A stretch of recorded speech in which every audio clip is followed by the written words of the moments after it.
Chapter 1862. Boom! A resounding boom erupted. Flames erupted from the barrel of the cannon. A huge fireball whizzed towards Jeremy, and a white ripple appeared in the air due to the heat of the fireball. Divine punishment. Descent. Almost at the exact same moment, Jeremy pointed his wand at Amy, and the heaven and earth changed color as dark clouds obscured the entire sky. A terrifying tribulation cloud appeared above Amy, and a dark brown vortex of tribulation lightning began to revolve in a frenzy. Lightning flashed within the tribulation cloud, and several bolts of lightning as thick as water buckets fell toward Amy. A mysterious electric field also appeared around her body. The fireball landed on the lightning net, and it exploded with a resplendent explosion, instantly enveloping Jerome. Dense bolts of lightning fell on Amy's body at the same time, and the blinding light made it impossible to see what was going on. This is a true clash of high-level spells. Divine Punishment is Jerome's most powerful spell, and it's also one of the most explosive spells among high-level spells. But what kind of spell is Amy using? Is it a strange flamethrower? A new type of wand? Whoever can withstand this attack should be the winner. Everyone held their breaths as they stared at the big screen. The dazzling lightning disappeared, and the dark clouds dissipated, but Amy had disappeared on the spot. On the other side, the dense lightning net had already disappeared in the explosion. Jerome's clothes were in tatters, and most of his hair had been burned away. He looked quite disheveled, and there was a hint of shock and disbelief on his face. "You're very strong, but I won." A voice sounded from beside him. Jerome reflexively raised his wand, and a thick magic caster's staff quickly grew larger and larger in his vision. Bam! A dull thud sounded. Jerome was sent flying, and before he fainted, he saw Amy standing where he had been standing with a smile on her face. Her silver hair was standing on end, and she was standing where he had been standing. Number 0 wins. The referee announced loudly. The live audience stared in shock at Amy, who was holding her magic caster's staff and standing in the middle of the potholed field. Her silver hair was standing on end, and there were a few obvious holes in her majestic little cape, but at this moment, she seemed to be covered in a layer of golden light in everyone's eyes.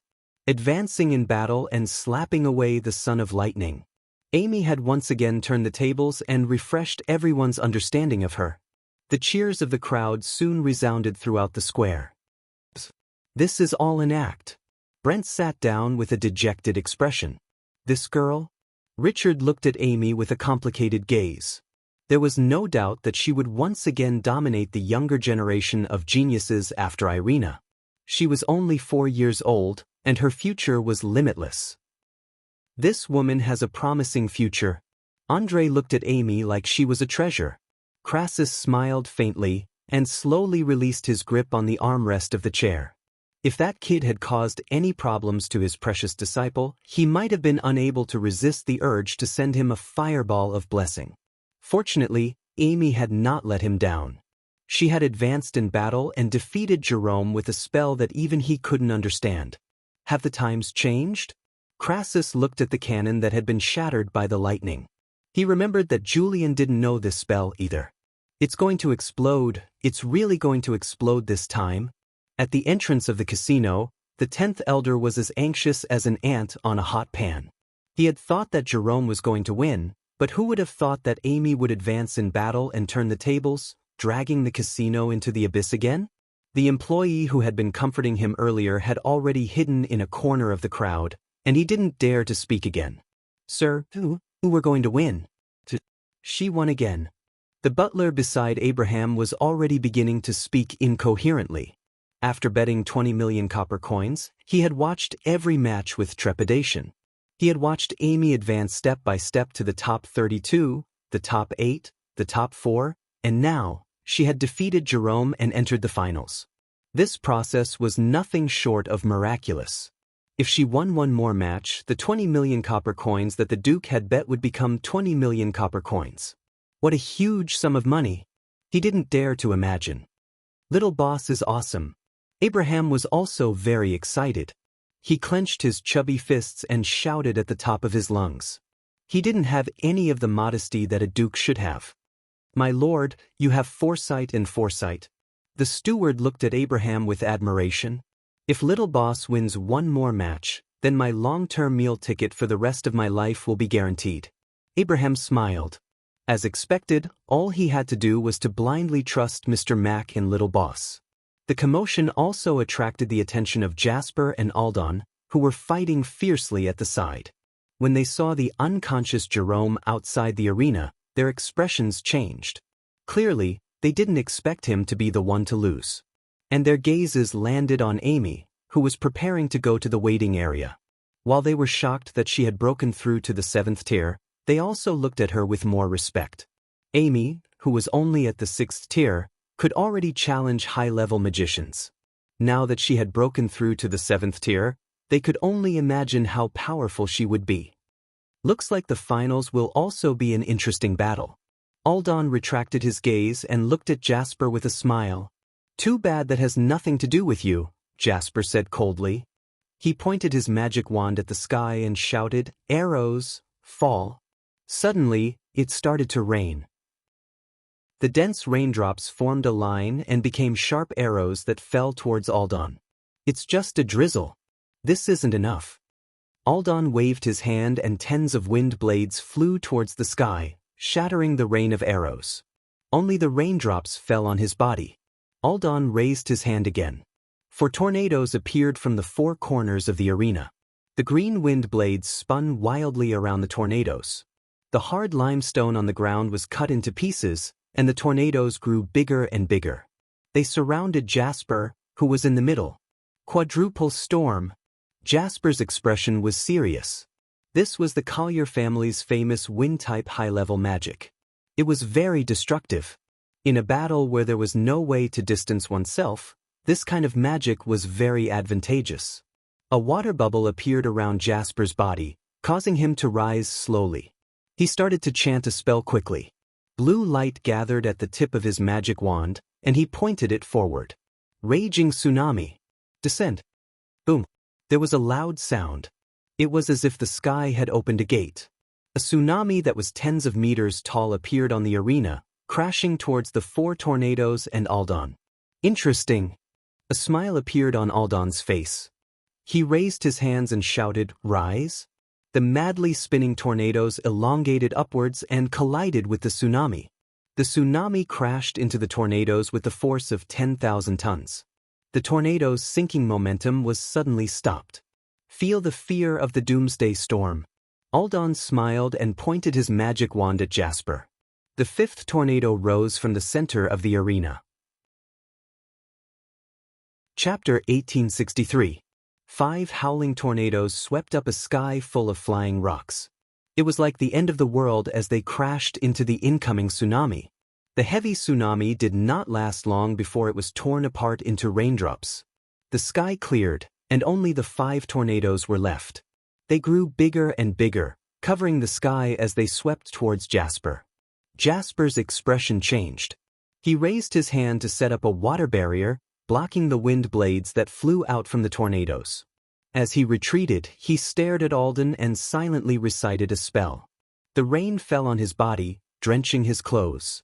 The wind blades that flew out from the tornadoes tore his clothes and left wounds on his body. But Jasper's gaze was still fixed on Alden. His gaze pierced through the tornadoes and the rain, and saw the victorious smile on Alden's face. The battle between the pinnacle of the 7th tier magic casters captivated the audience. Alden's power also attracted the attention of the crowd. Before the start of the magic caster tournament, no one even knew that the Collier family had such a powerful young magic caster. Even the personal disciple of the Magus Tower's president was suppressed by him. The powerful tornadoes tore the limestone ground apart, continuously squeezing Jasper's space of movement. As the tornadoes continued to grow and encircle him, he finally had nowhere to run. Brent stole a glance at Richard, who had a dark expression on his face. He was a little anxious. Every magic caster tournament, the Magus Tower would send their disciples to participate. One of the original purposes of the magic caster tournament was to train the disciples of the Magus Tower. All these years, almost every magic caster tournament had a disciple from the Magus Tower who had made it to the finals, and even won the championship. But if Jasper lost, then all the disciples of the Magus Tower would be eliminated. Alden from the Magic family and Amy from the Crassus would enter the finals. The situation seemed to have been decided. Alden crossed his arms and stood in the distance, looking at Jasper with a half-smile. There was a hint of mockery in his smile. The Magus Tower was just SO. The water in the tornadoes spun and rose into the air. Under the sunlight, it turned into a dazzling rainbow tornado, adding to the dreamy feeling. Jasper, who was retreating step by step, stopped at the edge of the arena. He looked up at the 5 rainbow tornadoes, and his eyes suddenly lit up. He seemed to have understood something. Is it over? Alden looked at Jasper, who was standing motionless at the edge of the arena, and raised the wand in his hand. At this time, a heavy rain suddenly began to fall, followed by the sound of waves. This is? Alden's movement, and his brows furrowed. A melodious voice suddenly rang out, seemingly coming from afar. The intoxicating voice, accompanied by the sound of the waves, was so pleasant to the ears. The moon. Of the moon? Of? Alden's eyes were a little dazed, and the wand in his hand stopped.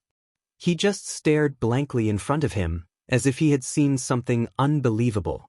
Jasper, on the other hand, was standing at the edge of the arena, looking at Alden with a smile on his face. The strange scene left the audience scratching their heads in confusion. Jasper has broken through? Brent exclaimed. Yes. The pressure gave him the motivation to break through. The destroyed tsunami gave him the opportunity to break through. This battle was very beneficial for him. Richard finally smiled and nodded slightly. The elders of the Magus Tower all heaved a sigh of relief, and smiles appeared on their faces. If the personal disciple of the president of the Magus Tower lost to a disciple of a magic family, it would be embarrassing. Isn't this year's ranking competition a little too exciting? 2 contestants broke through during the battle.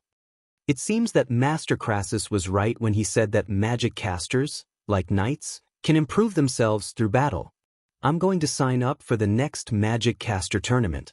Even if I can't get a good ranking, I can at least gain some practical experience. The disciples of the Magus Tower were also in an uproar. Jasper held his wand and suddenly pointed it forward. A water column as thick as a water bucket appeared in front of Alden and crashed into his chest. Alden, who was almost touching the woman, suddenly woke up from the illusion. However, his body was already sent flying by the water column, and he landed outside the arena. His back dragged on the ground for a few meters before coming to a stop. The 5 tornadoes lost control instantly and rushed out in all directions.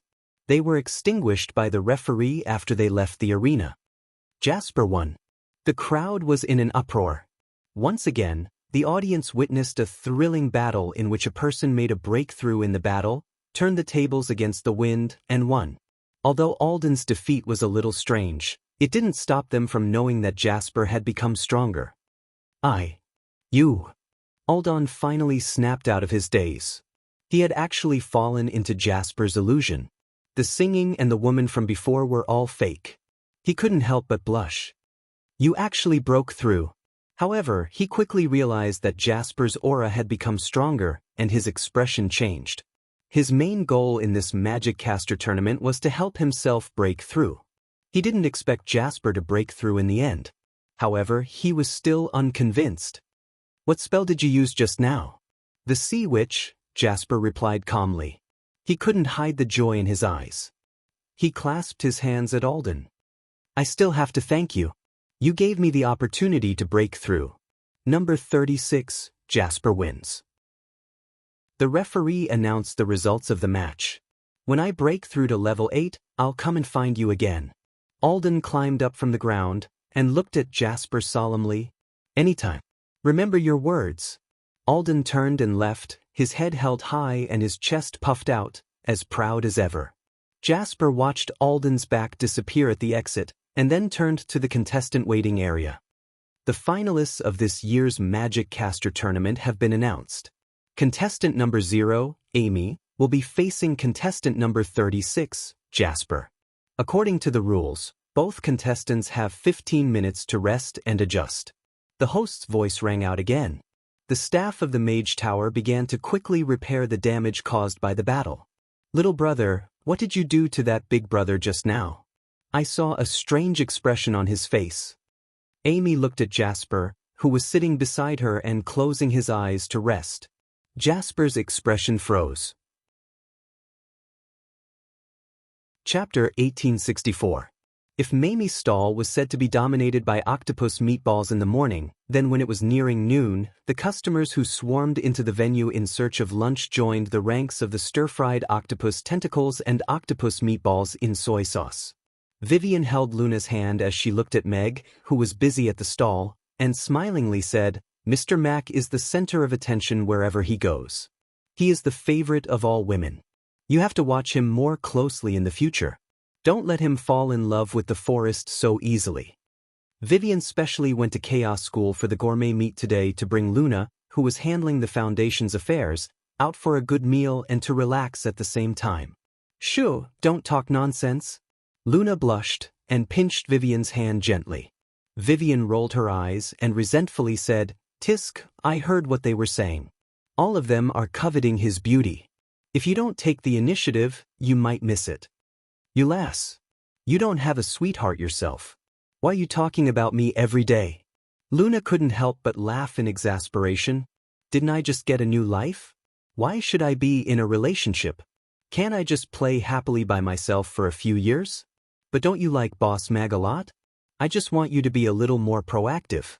That way, I can still freeload off your restaurant in the future," Vivian said seriously. "You only know how to eat." Luna rolled her eyes at her and then softly said, "Don't talk nonsense. It won't be good if Mr. Meg hears it and misunderstands." "Oh," Vivian answered. Vivian nodded as she smelled the aroma wafting through the air. She looked at the octopus tentacles that were being stir-fried in the wok and said, "Let's order all the dishes for lunch today. I think all of them look delicious. Will it be too much?" Vivian waved her hand and said confidently, "It's all right. You can leave everything you can't finish to me." The line moved forward quickly. "Mr. Mac, you look especially handsome today." Vivian approached the counter and looked at Meg, who was wearing a set of white chef's robes, walking between several stoves with a smile. "Miss Vivian is just as beautiful today." Meg looked up at Vivian with a smile. He also greeted Luna, who was standing beside her. "Teacher Luna, are you also here for the gourmet conference today?" "Yes, I'm here to accompany Vivian." Luna nodded. Perhaps it was because of the high temperature of the stove, or because of Vivian's words, her face was slightly red. "What would the two of you like to eat?" Yabamiya asked with a smile. These two were Amy's regulars. 2 small octopus balls, 1 fried octopus tentacles in soy sauce, 1 stir-fried octopus tentacles, 1 sashimi with octopus tentacles, and 2 small bowls of rice. Vivian recited the order that she had prepared many times. "All right." Yabamiya nodded and began to ask for the next customer. Meg switched to a clean pot and began to stir-fry octopus tentacles in soy sauce and stir-fry octopus tentacles. The side dishes of fried octopus tentacles in soy sauce and stir-fry octopus tentacles were actually somewhat similar. However, compared to the stir-fry octopus tentacles dancing on the tip of the fire, the fried octopus tentacles in soy sauce gradually emitted a delicious flavor as the sauce gurgled and cooked. The 2 dishes were almost done at the same time. Meg turned around, raised the knife, and a serving of octopus sashimi was completed. He paired it with a simple secret sauce, packed 2 servings of octopus balls, and 2 bowls of rice. "Please enjoy." Yabamiya handed the packed food to Vivian and took the money from the latter. "Thank you, Mr. Mac.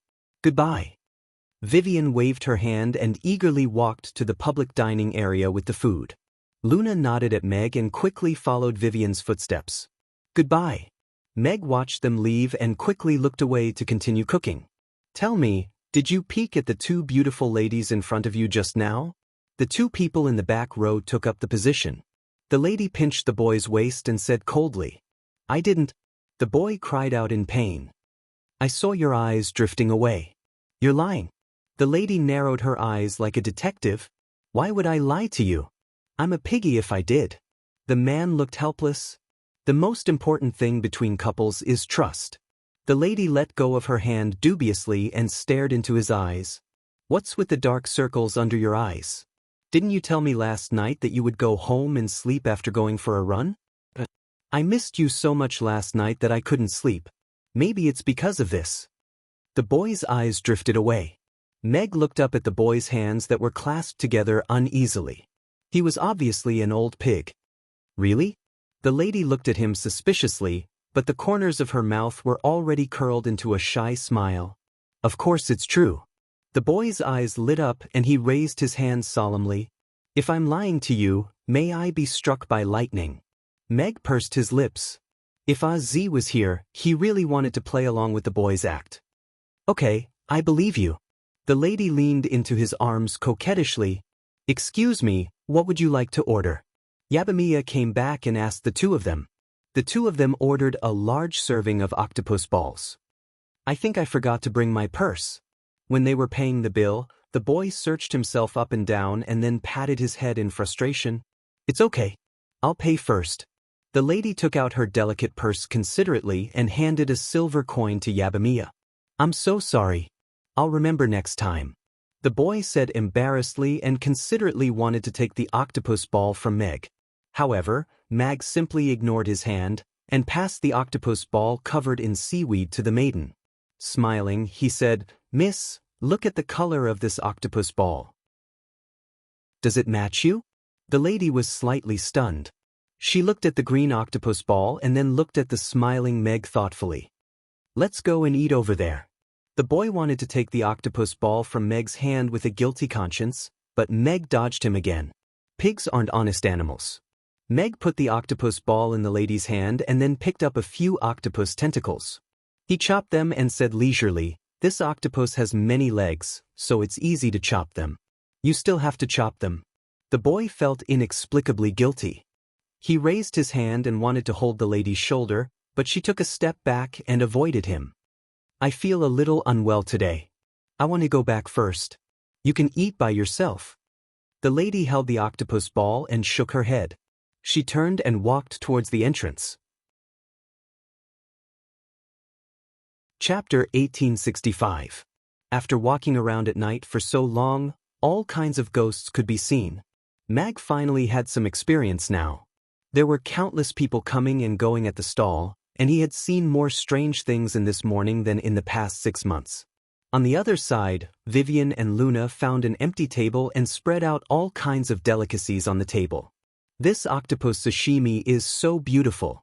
It's crystal clear, and I can't tell that it was originally a tentacle at all. Vivian's gaze was first attracted by the octopus sashimi. The octopus tentacles that had been cut into thin slices were arranged in the shape of a snow lotus in the wooden box. It looked like an exquisite piece of art. Yeah, Mr. Meg only used a little bit of effort to cut the octopus tentacles into such uniform sizes, and even arranged them in such a beautiful plate. Luna was also a little surprised. According to the rule of eating light flavors first, let's try this octopus sashimi first.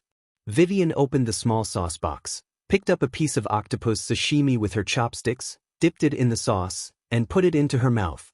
She chewed it open, and the crisp and refreshing octopus tentacles exploded in her mouth. It was extremely fresh, and it had not been cooked at all.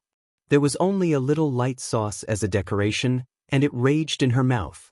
There was the refreshing taste from the sea, and also a wonderful springy texture.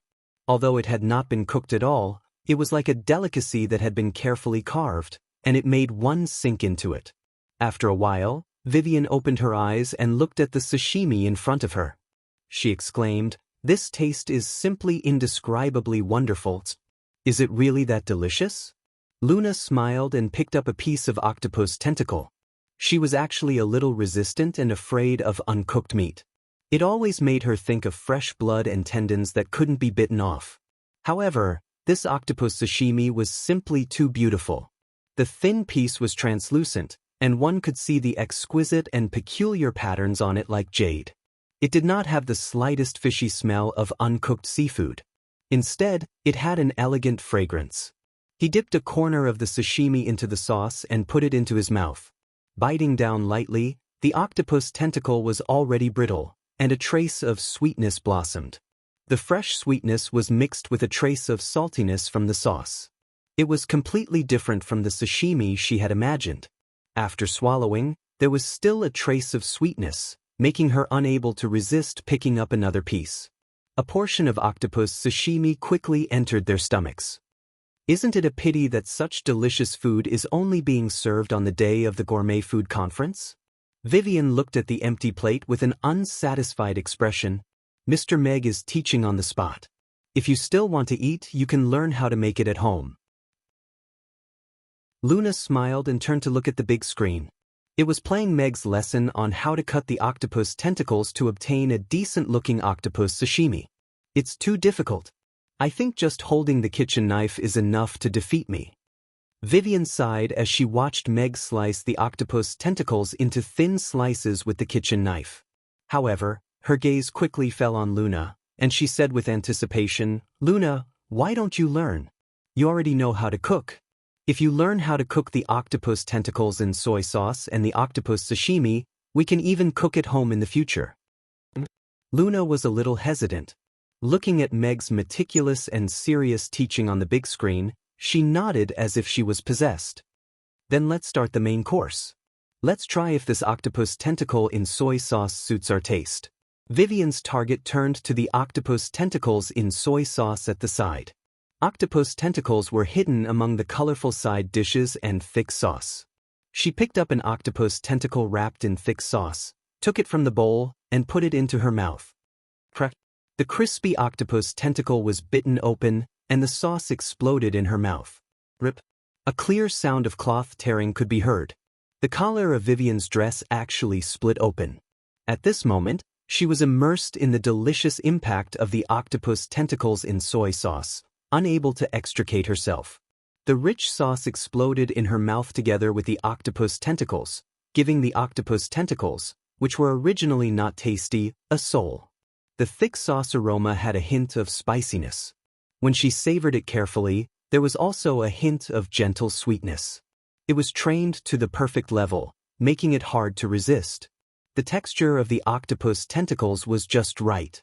There was a hint of crispness in the softness, and the fresh aroma was still as it blended perfectly with the sauce. The taste buds on the tip of her tongue were already going crazy. That pleasant feeling made her raise her eyebrows slightly, and the corners of her mouth unconsciously revealed a smile. This is a delicacy that no woman can resist. Vivian opened her eyes longingly and looked at Luna, who was using her jacket to shield her from the octopus. She blushed slightly and whispered, "Did I crack again?" Luna nodded slightly. "Mr. Mac is too naughty. It's so delicious that it made me crack." Vivian used her jacket to cover herself and quickly fastened the collar that had burst open. However, she did not fasten it very tightly this time, leaving enough space so that it would not be too awkward to eat later. "Luna, you should try it too. I think this octopus tentacle in soy sauce is even better than stir-fried octopus tentacles." Vivian put her jacket aside and looked at Luna as she urged her. Luna looked at the octopus tentacles in soy sauce, and some hesitation appeared on her face. "It's okay. Your clothes are very loose. It's okay to eat it." Vivian blinked. Luna was wearing the black down jacket that she had given her today. It was very loose, so she did not have to worry about it no matter how big she was. Luna was deep in thought when she heard that. She also picked up an octopus tentacle and put it into her mouth. The delicious taste wreaked havoc in her mouth.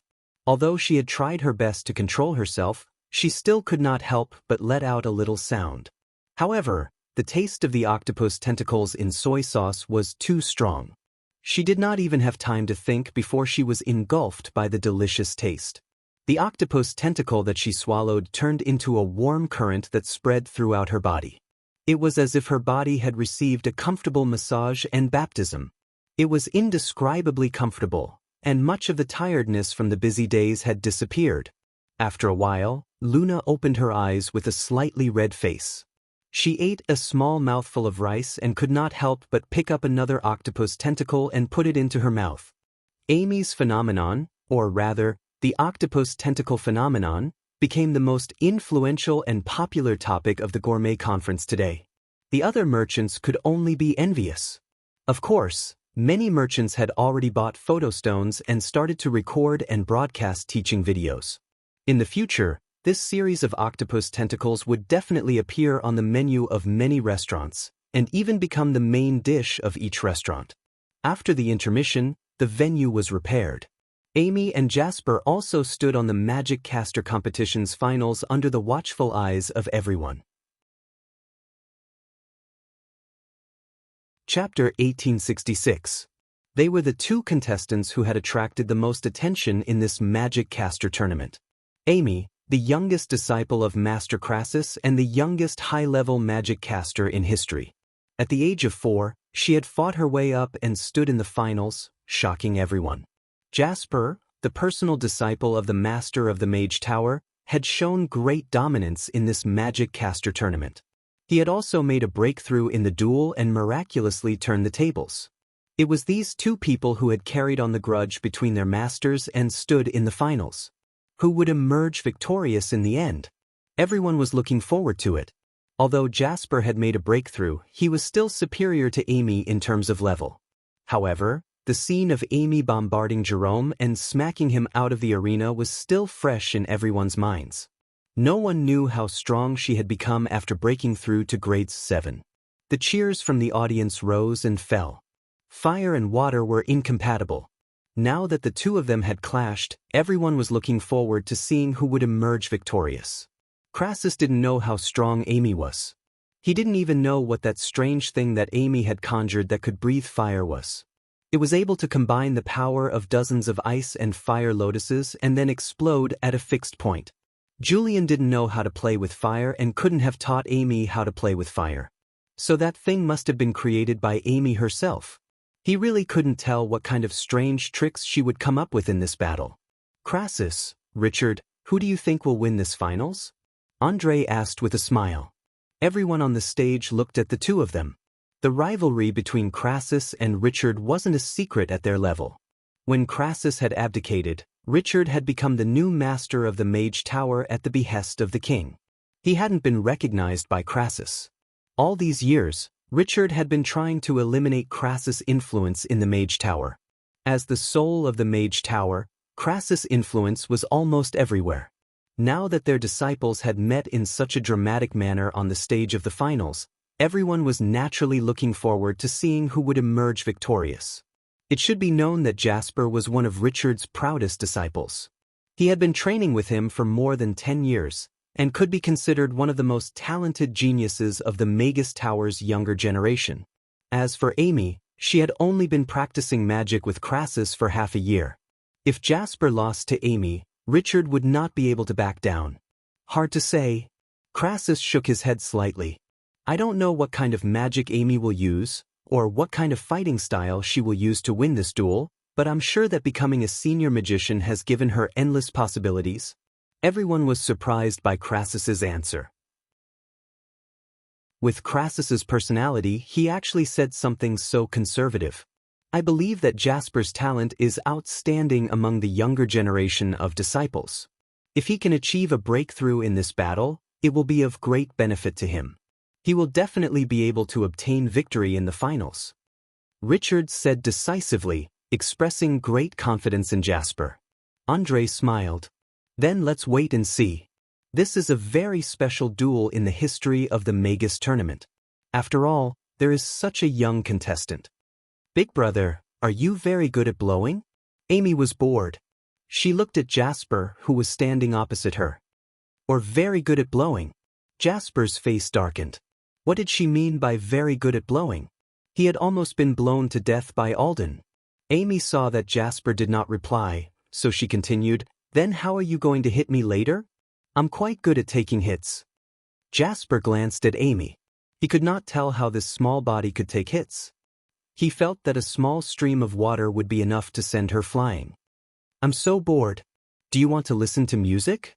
Amy took out 2 small Bluetooth earphones from somewhere, shining in her palms. Jasper glanced at the earphones and sighed in his heart. He did not know why he was standing in the finals of the Magus tournament with such a small child. It was too magical. If you don't want to listen, then forget it. I'll listen to it myself. Amy put on the earphones and whispered, Father said that if I meet an opponent who can sing, I have to bet my ears. That way, I can hit him whenever I want. The finals of the Magus tournament officially begin. The host's voice rang out. Jasper's gaze sharpened. He pointed his magic wand, and a stream of water as thick as a bucket appeared 3 meters in front of Amy, crashing towards her. I'm here to deliver water. Amy raised her left hand. The stream of water stopped in front of her, and then solidified into a 2-meter-long icicle. Go. Amy casually swung her magic caster staff, and the hovering icicle flew towards Jasper with a whistling sound. Water veil rise. Jasper raised his hand and set up a water veil in front of him. Bang! The icicle hit the water veil, splashing water everywhere. However, it was as if it had hit a strong wall. The ice melted quickly, but it could not break through. Very strong indeed. Jasper's expression turned serious. It was just a probing attack. In the first exchange, he could feel Amy's control of magic. She was definitely not a newbie who had just broken through to 7th tier. Rain arrows fall. Jasper pointed his magic wand forward again. The sky changed color, and dark clouds gathered quickly. Rain poured down, turning into rain arrows that pierced towards Amy, almost covering the entire battlefield. Rain arrows look so weak. Why don't I turn them into ice arrows? Amy looked up at the rain of arrows, blinked, and then raised her left hand again. The rain of arrows in the sky turned into ice arrows, which flew towards Jasper. Jasper looked at the ice arrows flying towards him, and his face darkened. What was this? What kind of foul play was this? The audience's expressions were equally interesting. They had thought that this would be an epic battle where water and fire could not coexist. Who would have thought that Amy would choose to use ice magic? And she had even turned Jasper's magic into her own, a means to attack him. Such a battle of magic was strange, but also hilarious. The water veil covered the sky, blocking the falling ice arrows. Jasper's face darkened as he cast Tsunami. The tsunami came crashing down, covering the entire battlefield. He looked coldly at Amy. If you can, turn the tsunami into ice too, and then smash it on my head. Then turn it into ice. Amy raised her hand again, and the roaring tsunami turned into a huge block of ice. At the same time, a ball of fire rose from her magic caster staff. She looked at Jasper and smiled. Shall we wait for it to fall together? Jasper looked at the huge block of ice crashing down like a huge rock, and his eyelids twitched. Are you kidding me? No pop-up window. Chapter 1867. A huge block of ice several meters thick fell from the sky, covering thousands of square meters of the arena. Compared to the roaring tsunami, this solid block of ice was even more despairing. Amazing! My head is buzzing from this show. Unlocking a new magic battle style. The evidence of an ice-type magician defeating a water-type magician has appeared. No one will believe it. The magicians are being destroyed by their own magic. The audience was in an uproar. Looking at the huge block of ice falling from the sky and the two standing in the middle, were they going to perish together? Dragon's pillar, rise. Jasper's face darkened as he roared. 4 pillars of water, thick enough for a man to hug, rose from his body, rushing towards the falling ice. At a height of 10 meters, they barely managed to stop the sinking ice. Using other people's magic cannot defeat your opponent. Jasper looked at Amy and spoke to her for the first time. Is it not enough? Then I'll add more.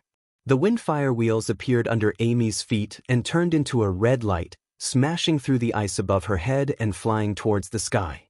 In everyone's eyes, it was only a small red. Then, it turned and fell rapidly. This. Jasper looked at the red light that was expanding rapidly through the ice. His expression changed slightly. Waving his magic wand, he created another 4 water pillars to stabilize the ice. Bang! With a dull sound, Amy, who was standing on the windfire wheels, crashed into the ice. Her magic caster's staff pressed down on the ice and suddenly sank. The 8 water pillars broke, and the ice fell unstoppably. The audience held their breaths and stared with wide eyes at this scene. Jasper was not Amy and could not quickly move away from the ice. And the softest water-type magic could not support such a heavy block of ice. Moreover, there was a close combat magician on the ice. Could it be that the only 8th-tier magician in this Magic Master tournament was defeated just like that? Young Master, please don't do this. If the 2 billion is gone, my mentality will collapse. The 10th elder put his hands together and almost knelt down. His face was sad and his lips were trembling. Richard also clenched his fists. He had just boasted, and now Jasper was completely suppressed. If he lost, it would be difficult for him to step down. It would be even more difficult for him to erase Crassus's position in the hearts of the younger generation of magicians. You are indeed my disciple. Crassus stroked his beard and looked at Amy, who was using her magic caster's staff to press down on the ice. He smiled satisfactorily. My fate is up to me. Jasper raised his head and let out an angry roar. 3 whirlpools appeared out of thin air, sending countless splashes of water towards the ice. They had actually forcefully created the strange sight of a waterspout. Observing the tornado, Jasper created the waterspouts. Relying on 3 thick waterspouts, he finally managed to catch the ice block at a height of 5 meters, and even seemed to be lifting it upwards. Did you steal my line? Amy was slightly taken aback, then casually said, Go to hell. Amy raised her magic caster's staff and hammered at the ice. A corner of the ice had already fallen to the ground. It was supported by the 3 waterspouts. Under Amy's attacks, it shook violently, as if it would collapse at any time. Jasper's eyelids twitched. This little girl was too hot-tempered. She did not play by the rules of a magician. After facing her for real, he realized that she was more difficult to deal with than he had imagined. The waterspouts temporarily resisted the pressure of the ice, but he was still in a passive state. This battle, whether it was for the honor of the Magus Tower or for his master's reputation, he had to win. As a steady magician, Jasper calmed down quickly. Looking at Amy, his gaze became gentle. The noise around them seemed to have quieted down. The sound of waves could be heard, gently crashing against the shore and rocks. A melodious song floated from afar, dreamy and illusory. The situation was unfavorable. Water magic was completely countered by Amy's ice magic. After being closed in, Jasper had no choice but to use the Siren of the Sea again. This water magic with illusions was his most powerful move. It could make his opponent fall into an illusion unknowingly and make them lose their ability to resist. However, the melodious song continued for a long time. On the ice, Amy did not seem to be affected at all. She was still waving her magic caster's staff and hammering the ice crazily. The 3 waterspouts wobbled as if they would collapse at any time. It's ineffective? Jasper was stunned. This was a high-level spell that made Aldan lose his ability to resist. It was invisible and difficult to defend against.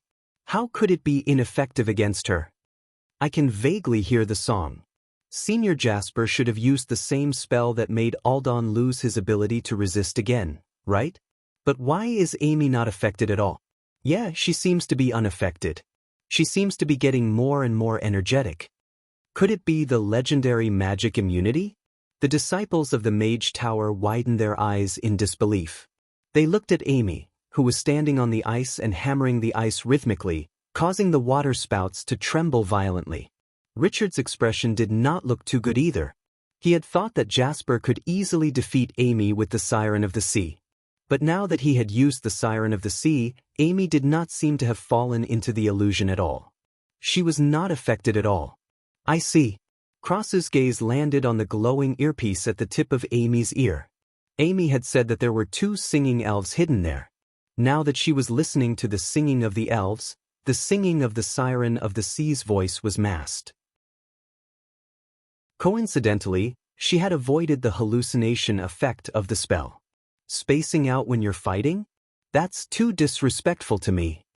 Amy lowered her head and looked at the dazed Jasper. Her cute eyebrows raised.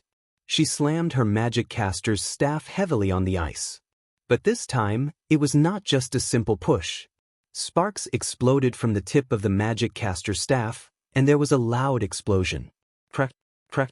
Cracks spread out from the magic caster's staff, and then collapsed under the impact of the 3 water spouts. Amidst the shattered ice, a red figure broke through the ice. She stepped on the windfire wheels, raised her magic caster's staff with both hands, and smashed it down on Jasper's head. The moment the ice shattered, Jasper had already recovered. A water screen appeared above his head. At the same time, the 3 water spouts began to surround the center, trying to stop Amy. But the huge water spouts were too slow. Before they could surround him, Amy's petite figure had already flashed past. She appeared above his head, and then smashed the water screen with her staff. The huge impact caused the water screen to tremble violently, almost shattering on the spot. Red flames rose from the tip of the magic caster's staff. The hot flames vaporized the water screen quickly, thinning it visibly. However, just as the water screen disappeared, countless mirror-sized water screens suddenly appeared in the battleground. Jasper stepped into the water screen in front of him, and then disappeared.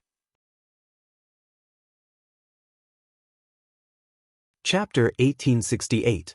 The magic caster's staff fell and turned the water curtain into a mist, but it missed its target. Jasper's figure appeared on every water screen. He looked at Amy and said seriously, "You are very strong, stronger than anyone imagined. But I will not lose to you so easily." Is this the infinite aqua escape?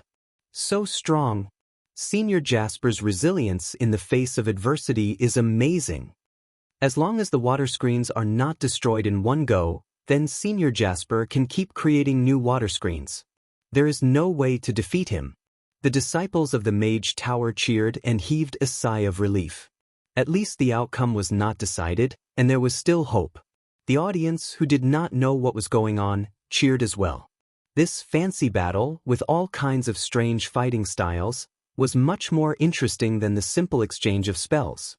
Especially when they saw little Amy wielding her staff and chasing after the top seed of the Mage Tower. It was hilarious and exciting. So, is it time to play hide and seek? Amy tilted her head and looked at Jasper in the water curtains. Her gaze was filled with eagerness. As soon as she finished speaking, she had already transformed into a ray of light. Wielding her magic caster staff, she smashed through the water curtains. Water splashed everywhere, and mist rose. The water screens could not withstand a single blow from Amy's magic caster staff. But every time a water screen was smashed, a new one would appear anywhere on the battlefield, multiplying and multiplying. Like this, you won't be able to find me. Jasper's mocking voice rang out. There was a hint of satisfaction in his smile as he regained control of the situation. It's not right for you to play hide and seek like this. You won't have any friends. Amy stomped her foot and said angrily, "This is a battle, not some hide and seek." Jasper's voice rang out. From the water screens in all directions, pillars of water suddenly flew out, rushing towards Amy. "If that's the case, then I won't play with you anymore." Amy slammed her magic caster's staff on the ground. A huge hexagonal snowflake bloomed under her feet, and the frosty air rushed out in all directions. Everywhere it passed, the water column froze into ice and fell to the ground with a clatter. The gushing water curtain froze into an ice mirror. Jasper's expression froze. In the blink of an eye, the entire battlefield was frozen in ice. Explode! Amy raised her magic caster staff and released a blazing flame. Extreme cold and extreme heat collided in an instant. Bang! Bang! Bang! The ice mirrors erected on the battlefield immediately shattered into countless ice shards and were vaporized by the flames. In the corner of the arena, Jasper appeared. His expression changed drastically. The infinite water escape technique has been broken. The crowd was in an uproar as they looked at Amy in amazement. Her ice magic had controlled the field, and her fire magic had caused the entire field to explode. Such adaptability and control of magic was truly astonishing. Everyone looked at Jasper, who was standing at the edge of the arena, and suddenly felt a pang in their hearts. His magic was completely countered, and Amy's messy yet headache-inducing battle style was too much for this talented young magician from a famous school to handle. "It's over," the 10th elder fell to the ground at the entrance of the casino. He felt as if his soul had been sucked out of his body. This time, not only was the casino a waste of money, he might even have lost the entrance fee to the Magus Tower. Looks like this precious disciple of yours still needs a few more years of practice. Crassus stroked his beard, the smile on his face growing brighter. If not for the fact that Julian's ice magic coincidentally countered her, it would not have been easy for her to win with her fire magic, Richard said coldly, his face dark. Found you? Amy looked at Jasper, a smile spreading across her face. Stepping on her windfire wheels, she turned into a ray of light and rushed towards Jasper. Jasper hurriedly erected another water curtain, but before it could take shape, it was shattered by Amy's staff. The magic caster's staff appeared before him. The red tongue of flame almost burned his nose, but it stopped in the end. A drop of sweat slid down the tip of Jasper's nose. The aggrieved feeling of defeat and indignation welled up in his heart. He couldn't help but say angrily, "Why didn't you stab it?" "Because you lost."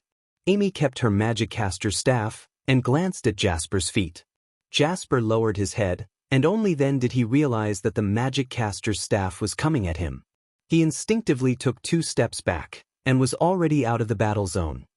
Number 0, Amy wins. The referee's voice reverberated throughout the entire venue. After a moment of silence, the cheers almost filled the sky. A 4-year-old girl who wasn't favored, a surprising contestant with number 0, stood on the stage of the finals just like that, defeated the top contestant, and became the champion of this year's Magic Caster tournament. This was destined to go down in the history of the Roth Empire and become an indelible legend of the Magic Caster tournament. And those who witnessed it would probably not forget this battle for many years to come.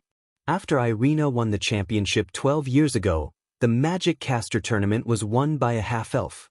Irina's record of being the youngest champion back then was also broken on this day. After Irina won the championship at the age of 16, she became a great magic caster in just 3 years, and suppressed the younger generation of magic casters to the point that they couldn't breathe. Her abilities were also beyond the reach of the older generation of magic casters. In the foreseeable future, Amy would also become a rising star in the magic world, and she might even become the brightest star among them. She was only 4 years old, and her future was limitless.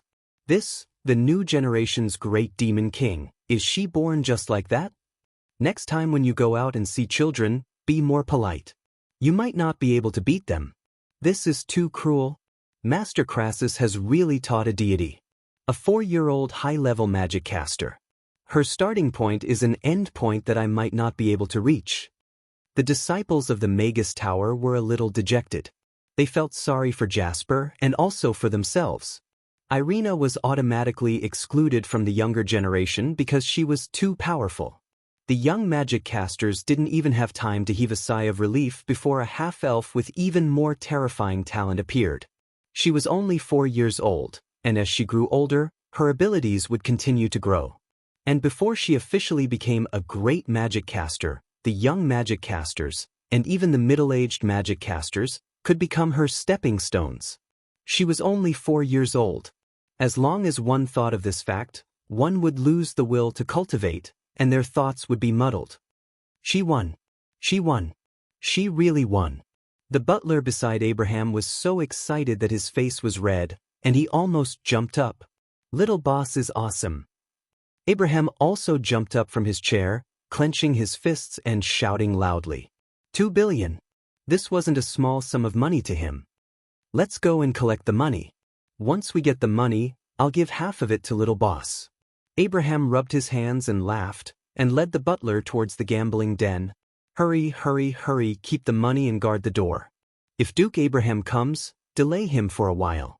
I'll ask the president for instructions. The 10th elder took a while to recover from the bad news of Amy's victory. He quickly got up from the ground and jogged towards the high platform. No pop-up window.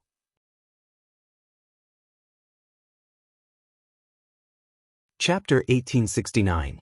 All the big screens were focused on Amy, giving this new champion enough attention. In the next 3 years, she would become the unavoidable topic of the entire magic world. No one doubted that she would become a legend in the future. This was the beginning of a legend. Their respect for Master Crassus made them overlook Amy's half-elf identity, and the exciting battles made Amy gain their respect. Next door, Cassidon, who had just won the juvenile category, looked at Amy in the center of the screen and was speechless.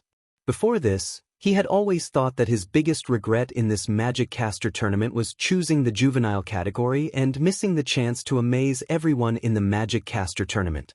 However, at this moment, as he watched Amy trample over one powerhouse after another, including many who were hailed as geniuses, and there were even some who had just broken through to the 8th tier, he felt a faint sense of relief. Instead of losing to her, he at least won the juvenile category, and could even become an elder of the Magus Tower. This was definitely not a loss. Cassidon felt that his thoughts were immediately clear. It's a pity that such a talented little magic caster doesn't belong to the Roth Empire. Andre laughed heartily as he looked at Amy.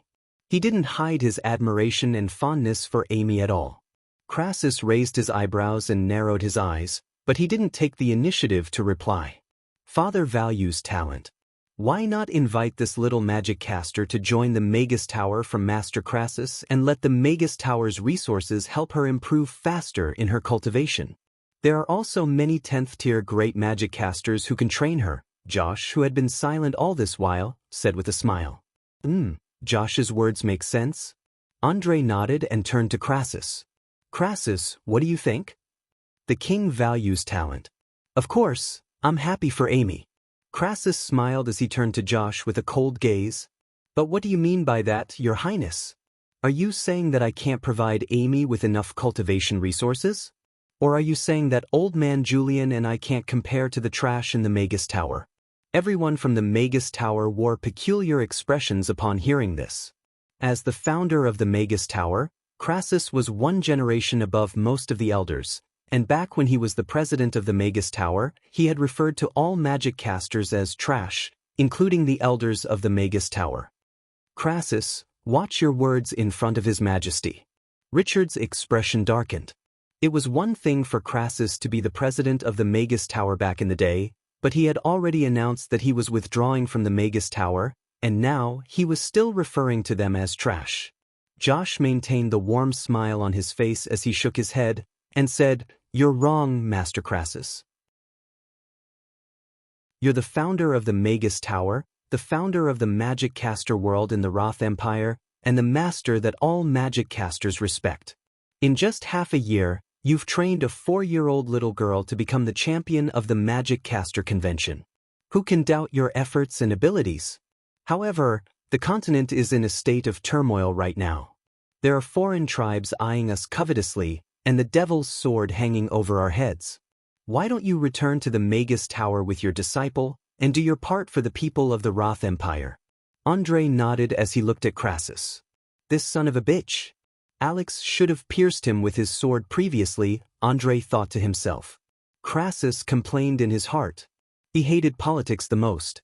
Years ago, he didn't want to continue being the president of the Mage Tower because the king started making some troublesome requests, such as taking Charles as his disciple. Now, it seemed that he had made the right choice back then. Otherwise, not only would he have missed out on his precious disciple, Amy, but he would also have to deal with such a scheming and terrible disciple. He would definitely have to participate in troublesome matters like fighting for the throne. Your Majesty, the Roth Empire was weak back then, and was surrounded by foreign powers. That was why we founded the Magic Caster Union, and then developed it into the Magus Tower so that we could protect the safety of the people of the Roth Empire. In the past few decades, the number of magic casters in the Roth Empire had increased tremendously. The Magic Casters Academies all over the country had also been doing well, and formed a benign transportation system for magic casters. This made the Roth Empire the power with the most magic casters on the Norland continent.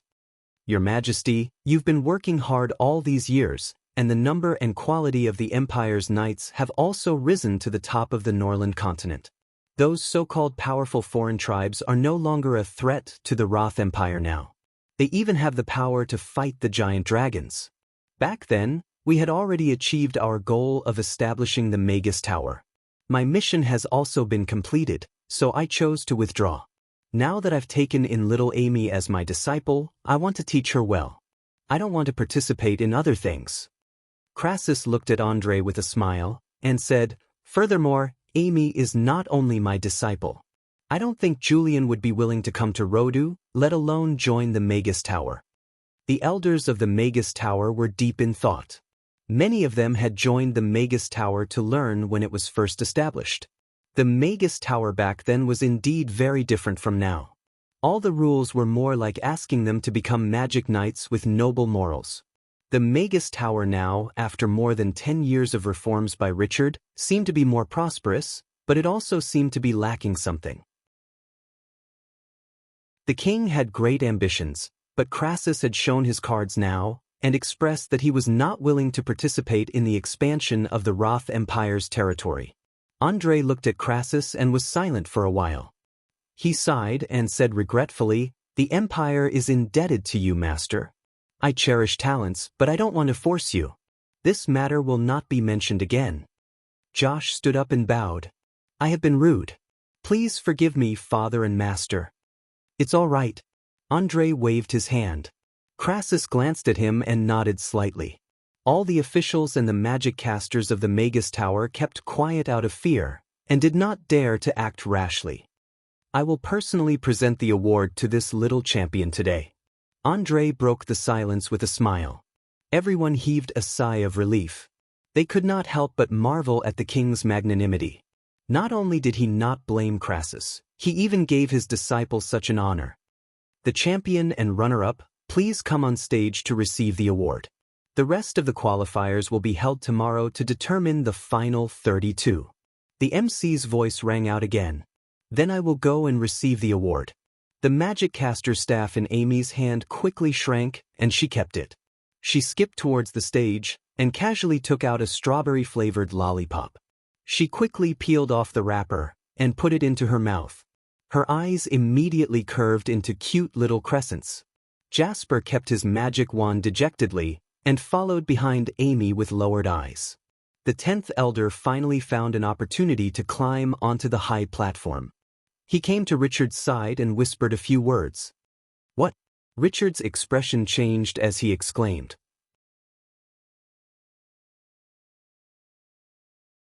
Chapter 1870. "Why are you in such a panic?" Andre turned to Richard. "Your Majesty, please forgive me for disturbing you." Richard hurriedly rose to his feet, and after a brief hesitation, he decided to come clean. The 10th elder said that Duke Abraham placed a bet of 20 million copper coins on Amy, and the payout was 100 to 1. Now, the Magus Tower's gambling house has to compensate him with 2 billion copper coins. I overreacted.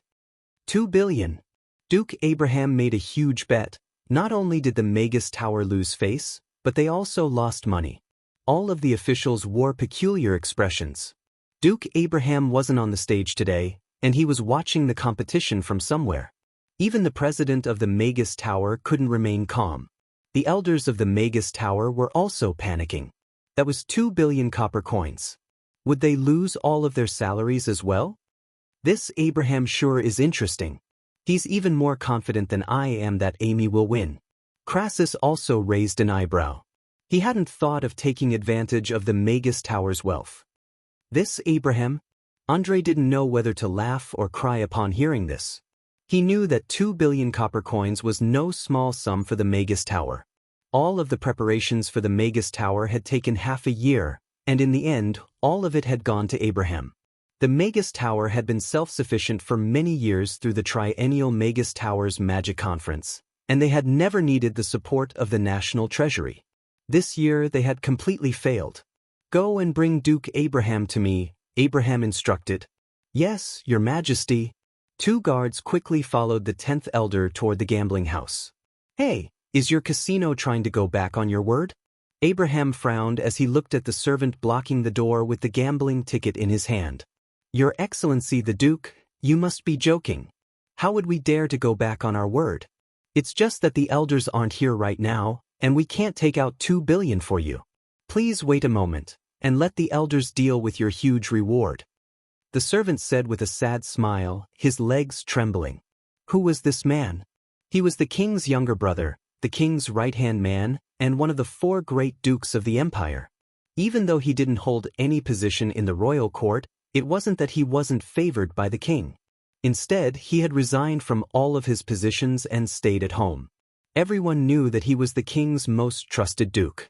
No matter how kind and gentle he looked, he was still the most powerful person in the Roth Empire, and even on the Norland continent. Moreover, he was here to receive a prize.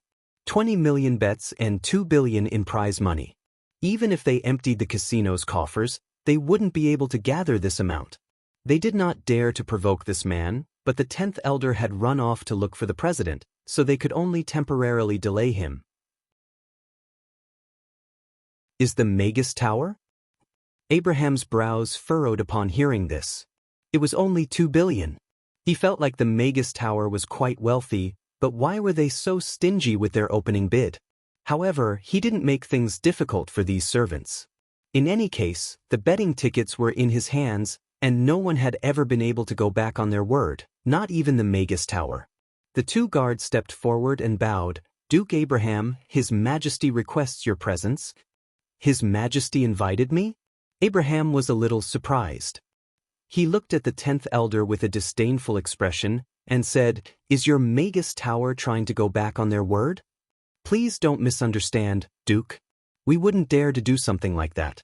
It's just that the amount is too large, so I reported it to the president. His Majesty just so happened to hear about it and asked about it.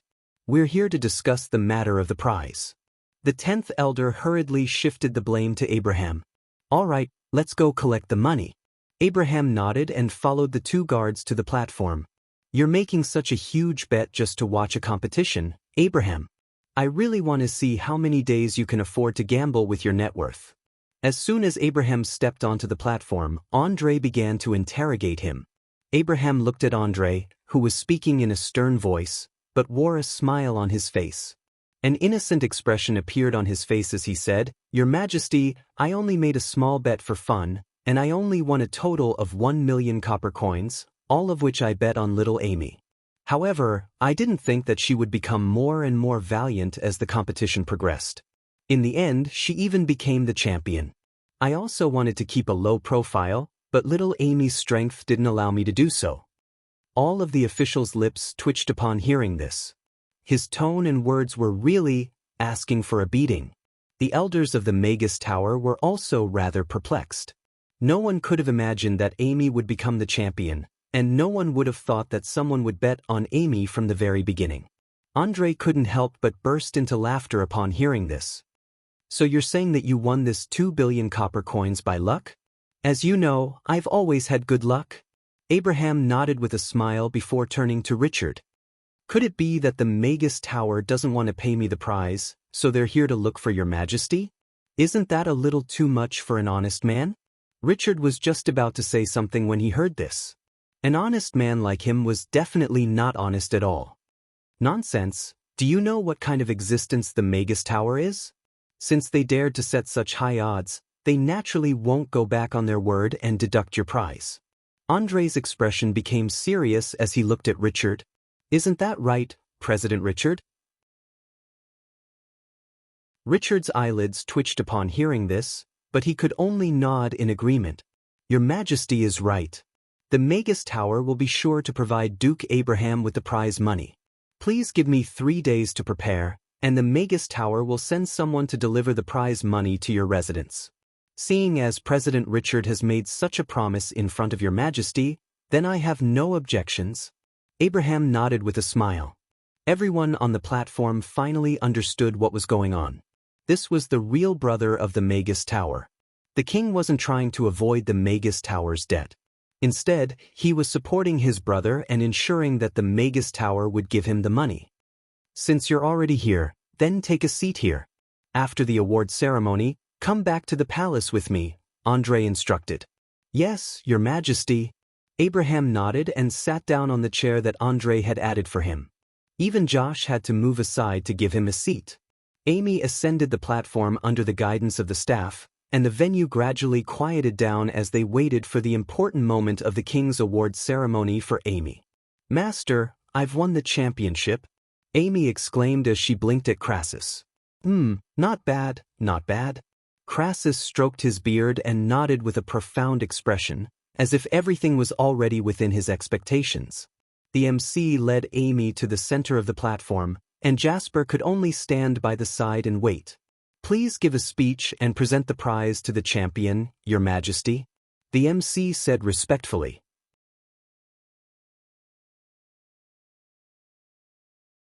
Chapter 1871. After the busiest time in the afternoon, Meg put up a rest notice and reopened for business after an hour of rest. Meg brought the ladies back to the restaurant straight away.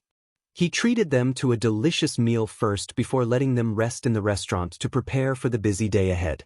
Setting up a stall is actually so tiring. It's even more tiring than working in the restaurant. Yabamia was lying on the table with a cup of fatty Big C in her hand, and her voice was a little hoarse. Yes, there are so many people. It feels like everyone in Chaos City is here. Phyrus nodded. She had been pretending to be an octopus until her hands went limp. Everyone has worked hard. After today's work, I'll give everyone a day off tomorrow. Meg looked at everyone with a smile. He had underestimated their enthusiasm. Everyone was indeed tired today. Long live boss. Yabamia cheered. Even if they worked hard today, they could sleep in tomorrow. Smiles appeared on all the women's faces. But boss, you said that we don't have to set up the stall tomorrow, but we still have to sell the octopus tentacles. Who will manage the stall then? Yabamia asked Meg again. Don't worry about that.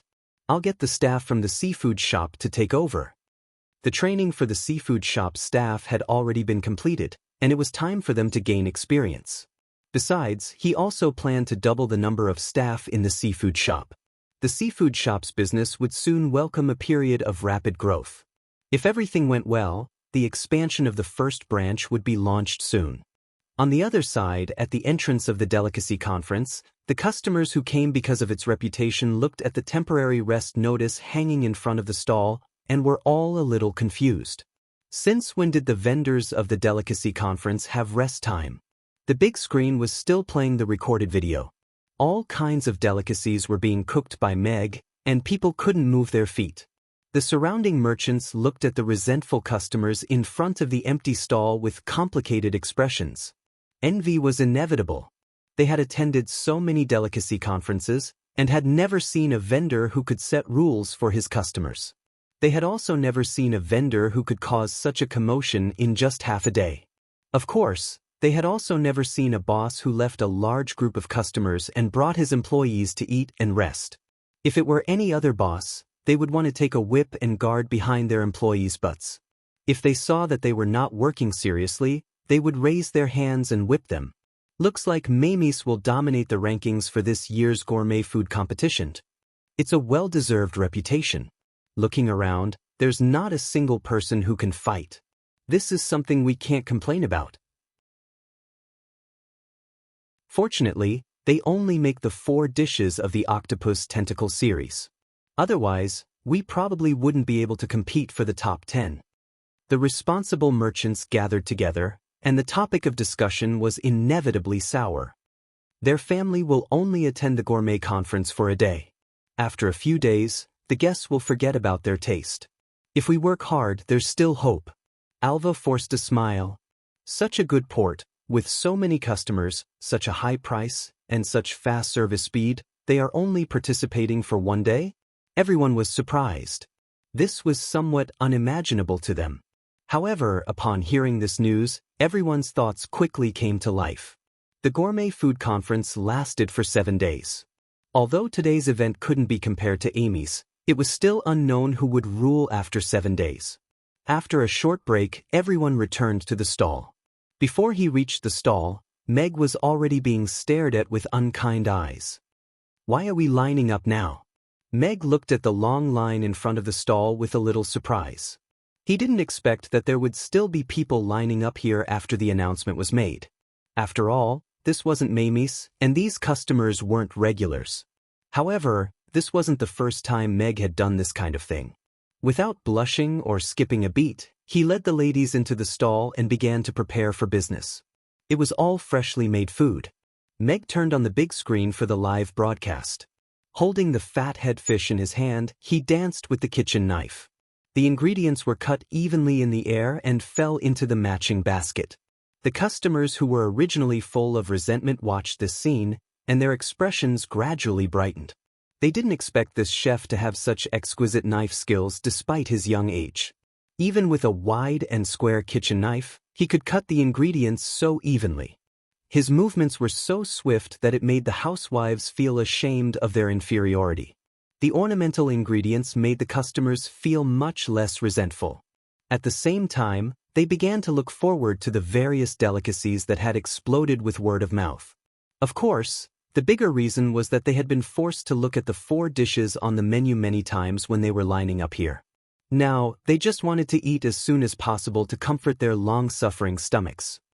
Mr. Mack, I heard that little boss advanced to the top 32 of the Magic Caster Conference yesterday, and she's in the Magic Caster category. She's really a young talent. Dicus, who had brought his child to the gourmet conference, came forward to congratulate Meg.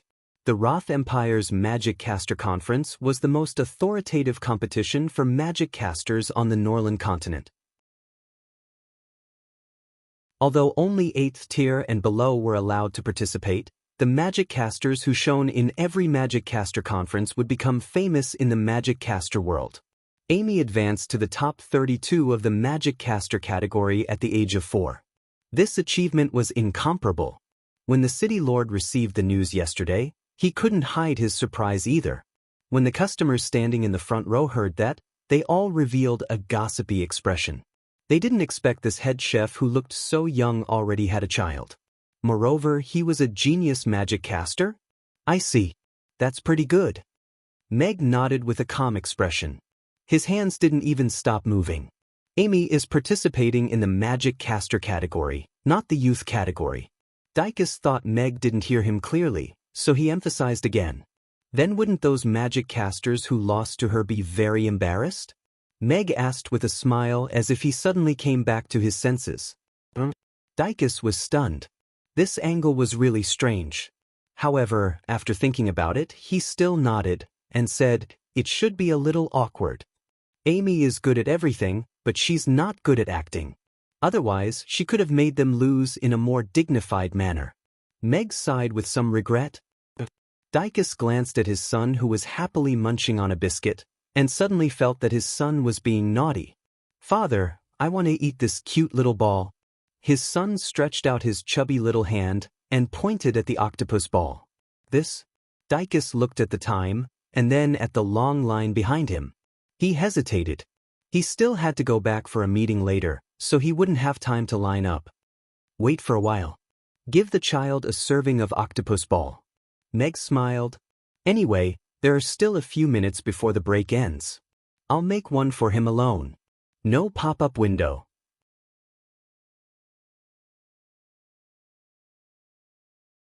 Chapter 1872. The customers in the line looked at the little boy enviously. They had been waiting in line for so long, and they didn't expect the little boy to be the first to eat the octopus balls. "Boss, that's not right. Didn't you say we have to wait in line?" An orc in the back said impatiently. "Yeah, we're all waiting in line. You set the rules yourself, so how can you just let others do it?" A few people immediately chimed in. "Let's forget about it. We'll come back next time." Dicus didn't want to make things difficult for Meg, so he took his son's hand and prepared to leave. However, Meg stopped him. Then he raised his hand with a smile and said to the customers, "The break ends at 2 p.m. sharp. There are still 6 minutes left for my private time. I will make a set of octopus balls for my friend's little friend, and we will start business at 2 p.m. sharp. I'm a punctual person, and I hope you'll be the same." Everyone looked at the expensive watch, and it was indeed not 2 o'clock yet. The complaints gradually died down. "Wait a moment, little boy." Meg smiled at Dicus' son, Udir, and scooped up a small spoonful of batter and poured it into the preheated octopus balls on the plate. Dicus was a regular at Mamie's, and he was indeed an old friend of Meg's. He was basically in charge of the matters at the city lord's castle. Udir was about the same age as Amy, and the timing was just right, so Meg was naturally happy to make him a special octopus ball. In less than 3 minutes, a large portion of octopus balls was scooped into a wooden box by Mag. He squeezed some sauce on it, sprinkled it with mojito and seaweed, and passed it to Udyr, who was already salivating. Be careful, it's hot. Eat it later. Thank you, too. Udyr accepted the octopus ball with both hands and thanked him politely. Thank you, Mr. Mac. Dicus took out a silver coin and handed it over. It's okay, it's for the child. Meg didn't take it, and shook his head with a smile. Okay, I'll invite you to my house next time. This little guy doesn't have much, but he has a lot of toys. I'm sure you'll like them. Dicus took the money and left with Udyr and Meg. Meg cleaned up the grill, scooped up a big spoonful of paste, and began his performance. The octopus ball's roasting plate was never empty in the morning, so there was no way that it couldn't be sold. It should be the same in the afternoon as well. And the guests who had been waiting for a long time finally got to enjoy the miraculous splashing into pellets. Holding a slender bamboo stick in his hand, Meg transformed into a swordsman with exquisite swordsmanship. The small pellets seemed to be dancing on the tip of the sword. At 2:00 sharp, the stall opened for business on time, and the first batch of octopus balls was also completed. The queue that had been stagnant for a long time started to move again. In the solemn award ceremony, the king personally presented the trophy. This kind of honor was enviable. Thank you. Amy held the trophy that Andre presented to her with both hands. The golden trophy reflected her adorable smiling face and those sparkling eyes. Little Amy, you have great talent. If you like the Roth Empire, you can join it any time, Andre said to Amy with a kind smile. Well, I have to consider it. I have to ask Father first. Amy blinked and didn't agree directly. The participating magic casters below the stage looked at Amy with envy and jealousy. Holding this trophy was equivalent to getting a pass to the upper echelons of the Roth Empire.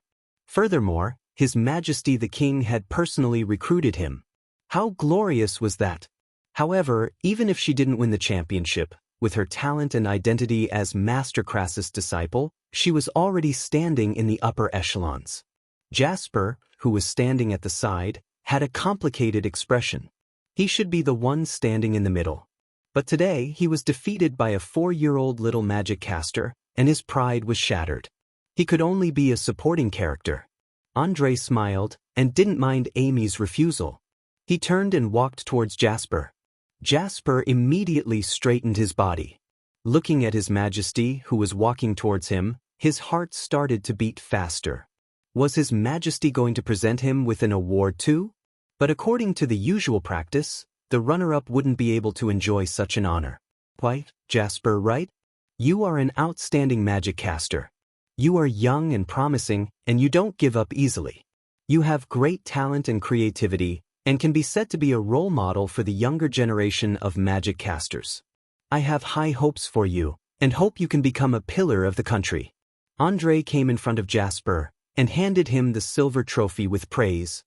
Thank you, Your Majesty, for your appreciation. Jasper immediately bowed and received the trophy.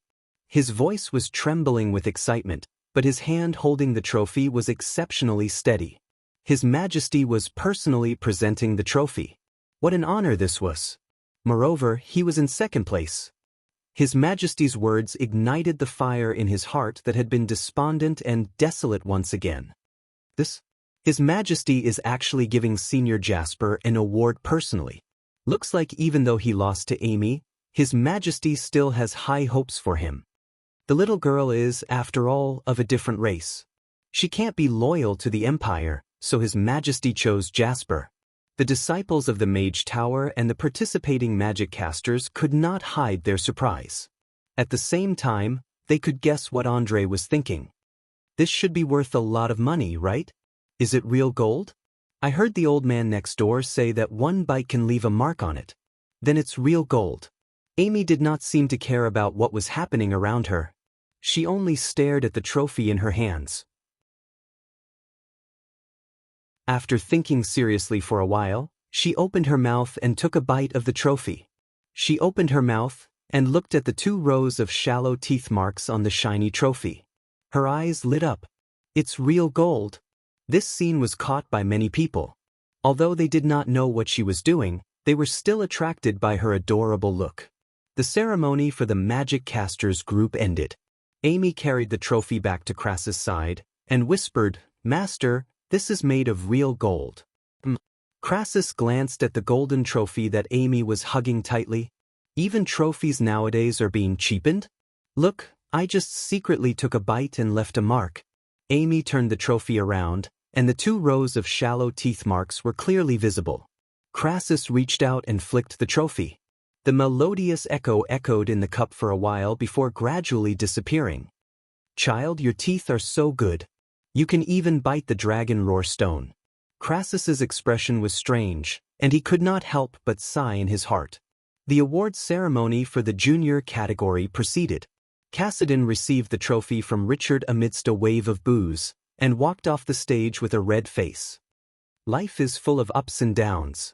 Don't bully the young for being poor. Cassidon, will definitely be back in 3 years. Cassidon walked off the stage, clenched his fists, and said in a deep voice, what he had lost today, he would definitely get back twice as much next time. Master, is the championship trophy of every Magic Caster tournament made of gold? Then, can I come again next time? At this moment, a little girl holding the golden trophy walked past him. Plop. Cassidon knelt down.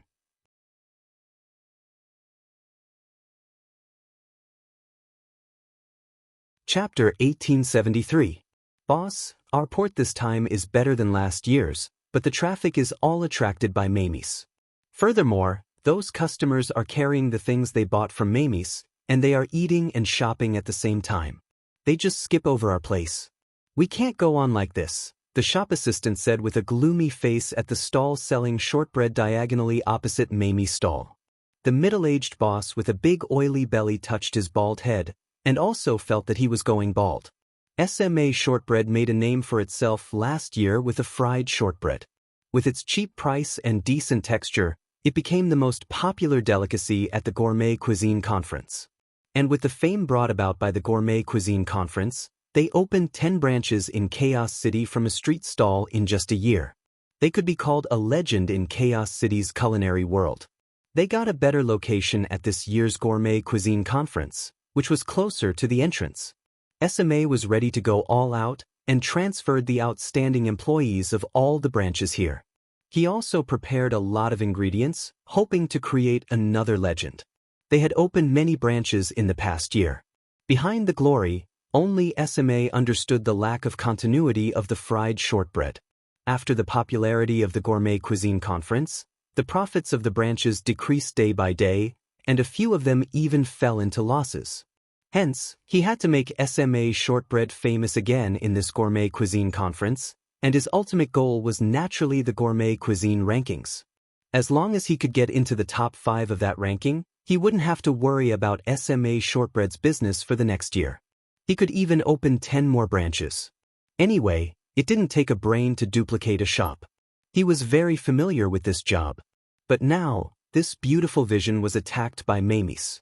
The weird queuing rules and the big live broadcast screen that made people's heads go bald were originally thought to be means to drive customers away, but they didn't expect to attract wave after wave of customers. From morning till now, there were at least 2,000 customers queuing in front of Mamie's stall. As for those who watched for a while before leaving, there were more than 10,000 people. And their shop.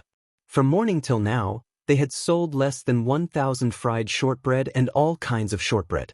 This wasn't 1,000 octopus balls that cost 40 copper coins, but 1,000 fried shortbread that cost 3 copper coins.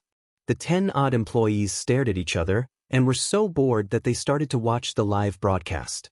If this continued, not only would this gourmet conference be a total loss, but there would also be no hope of getting on the list.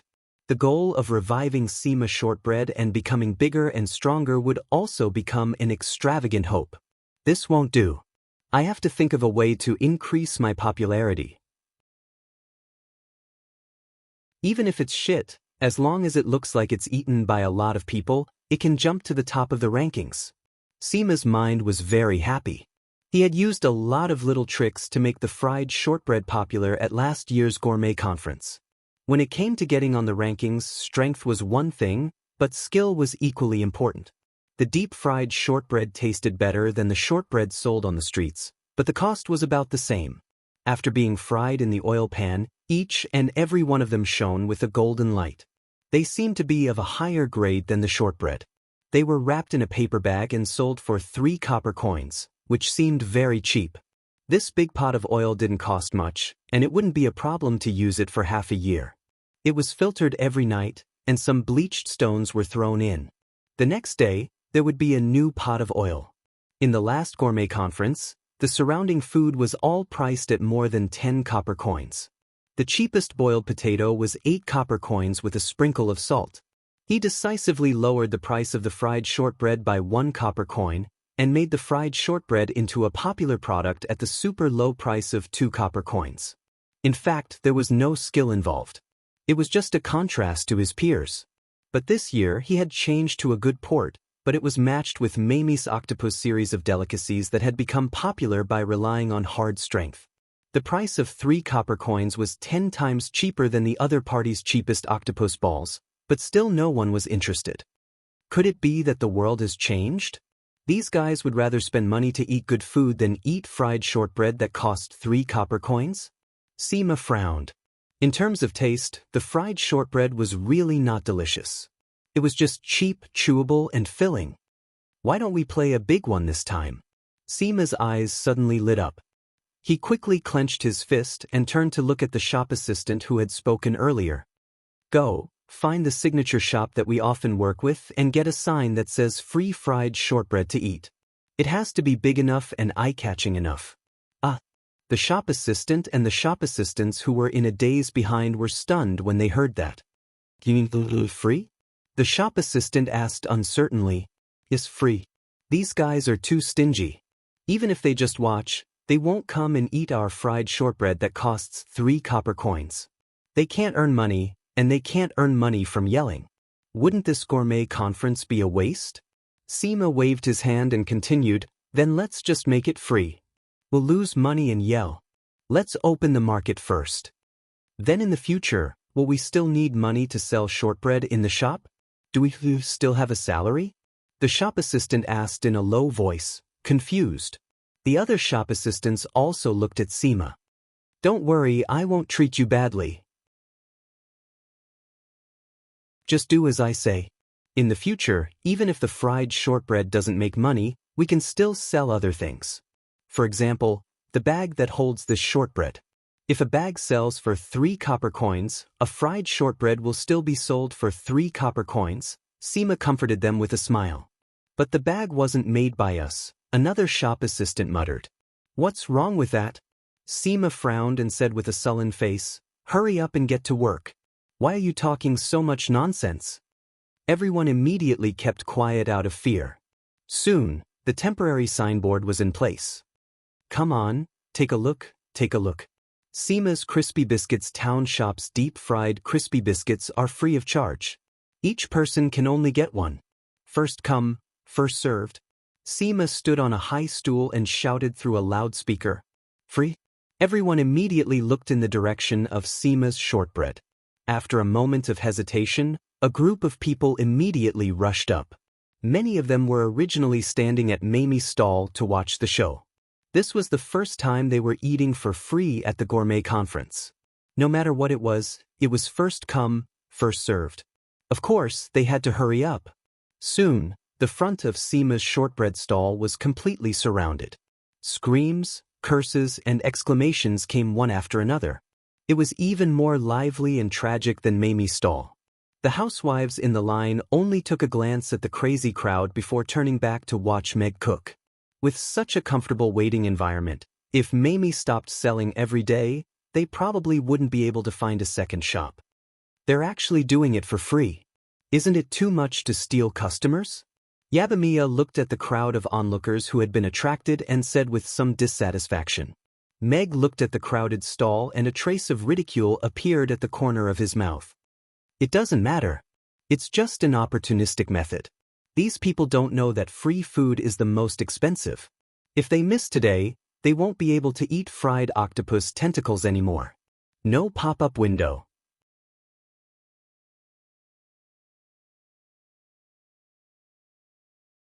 Chapter 1874. SMA Shortbread's free strategy had indeed caused quite a stir. Customers flocked to the stall and the scene was extremely chaotic. Looking at the crowd, SMA's face gradually bloomed with a smile. This was the scene and effect he wanted. It was a stark contrast to Mamie Restaurant's stall across the street. More than half of the onlookers had left and the surroundings suddenly became clear. The customers lining up were almost unaffected. After all, many of them had been lining up for quite a while. After being brainwashed by the recordings of the octopus series of delicacies, they now wanted to have a good taste of Zhangyun meatballs. Moreover, the feeling of lining up here was very good. People maintained a comfortable distance between each other and moved forward in an orderly manner. Although the line was long, the speed of advancement was very uniform and stable. It was neither too fast nor too slow. It made people's mood magically calm as they quietly enjoyed the process of enjoying the delicacies. "Mama, why did they all run over there? Is there something more delicious?" A little girl turned her head and looked in the direction of SMA shortbread and asked curiously. "It's not a treasure. They just think that they can get a bargain." The young mother smiled and shook her head. She said meaningfully, "But look at their behavior and manners. They are fighting like barbarians just for a greasy shortbread that costs 3 copper coins. 3 copper coins? The little girl touched her pocket and took out 5 copper coins. "I have all of them." The mother smiled and patted the little girl's head. "That's right. If even you can fork out the money, why should we put down our dignity to fight for free? If you really want to eat it, we can wait until there are fewer people. Then we can take the money and buy one. Then we can eat it openly." "What about octopus meatballs?" The little girl retracted her gaze and turned to look at the big screen. "A small portion of octopus meatballs costs 40 copper coins. That's a lot. I don't have enough money." The little girl suddenly became a little worried and looked at her mother with a little frustration. "Why can't it be free?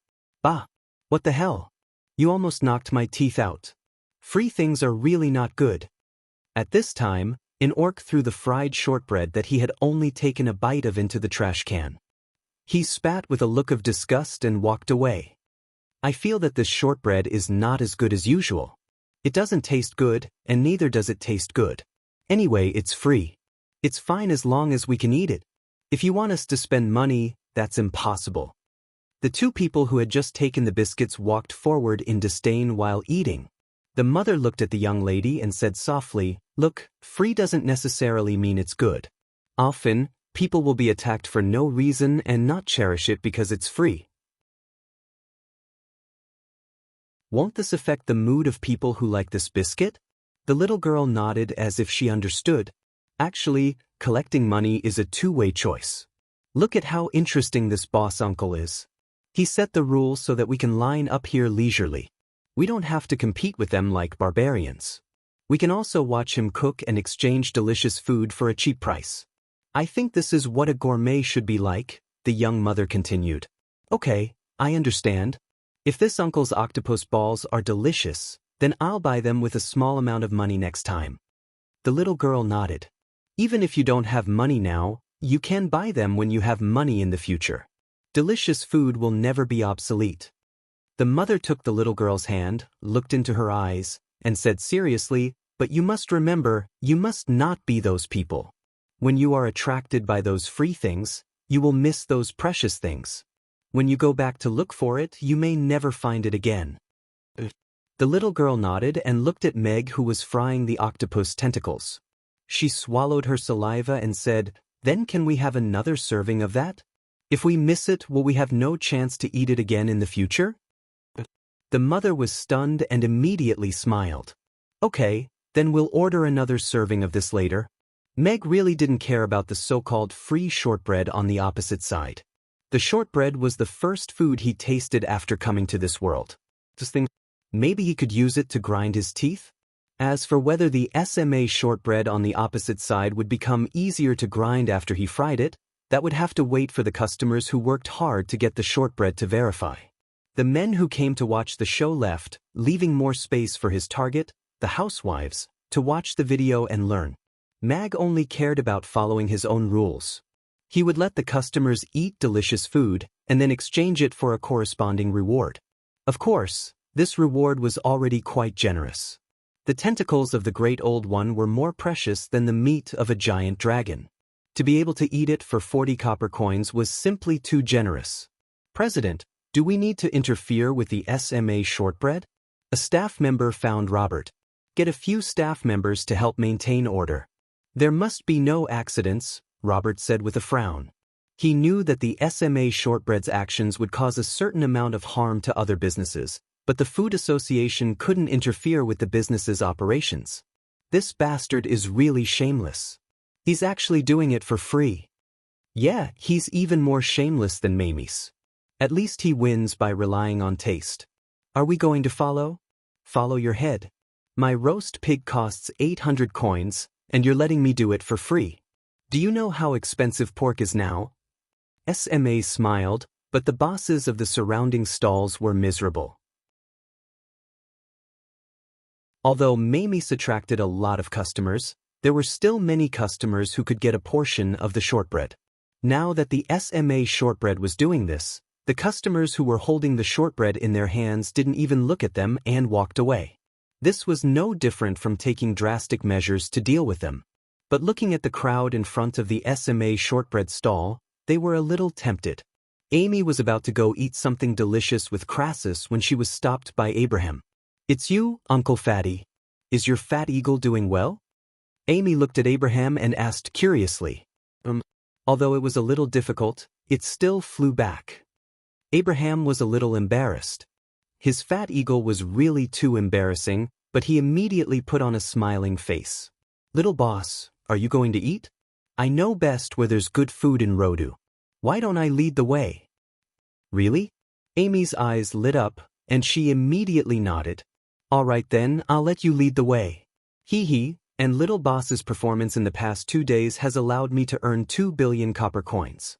I plan to give you half of it, Abraham continued with a smile.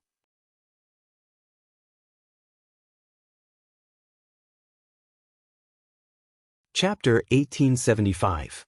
Half of 2 billion? Amy blinked and thought for a long while. How much is that? Abraham looked at Amy with a smile, and he felt like he was about to be melted by her adorable appearance. 1 billion. Is 1 billion a lot? Amy continued to ask. She still didn't know what 1 billion was, but as long as it was money, she could accept it if someone insisted on giving her a share. Abraham also realized that the little girl was only 4 years old, so she probably didn't even know the concept of money. He thought for a moment and said, in any case, you won't be able to finish all the good food even if you eat for the rest of your life.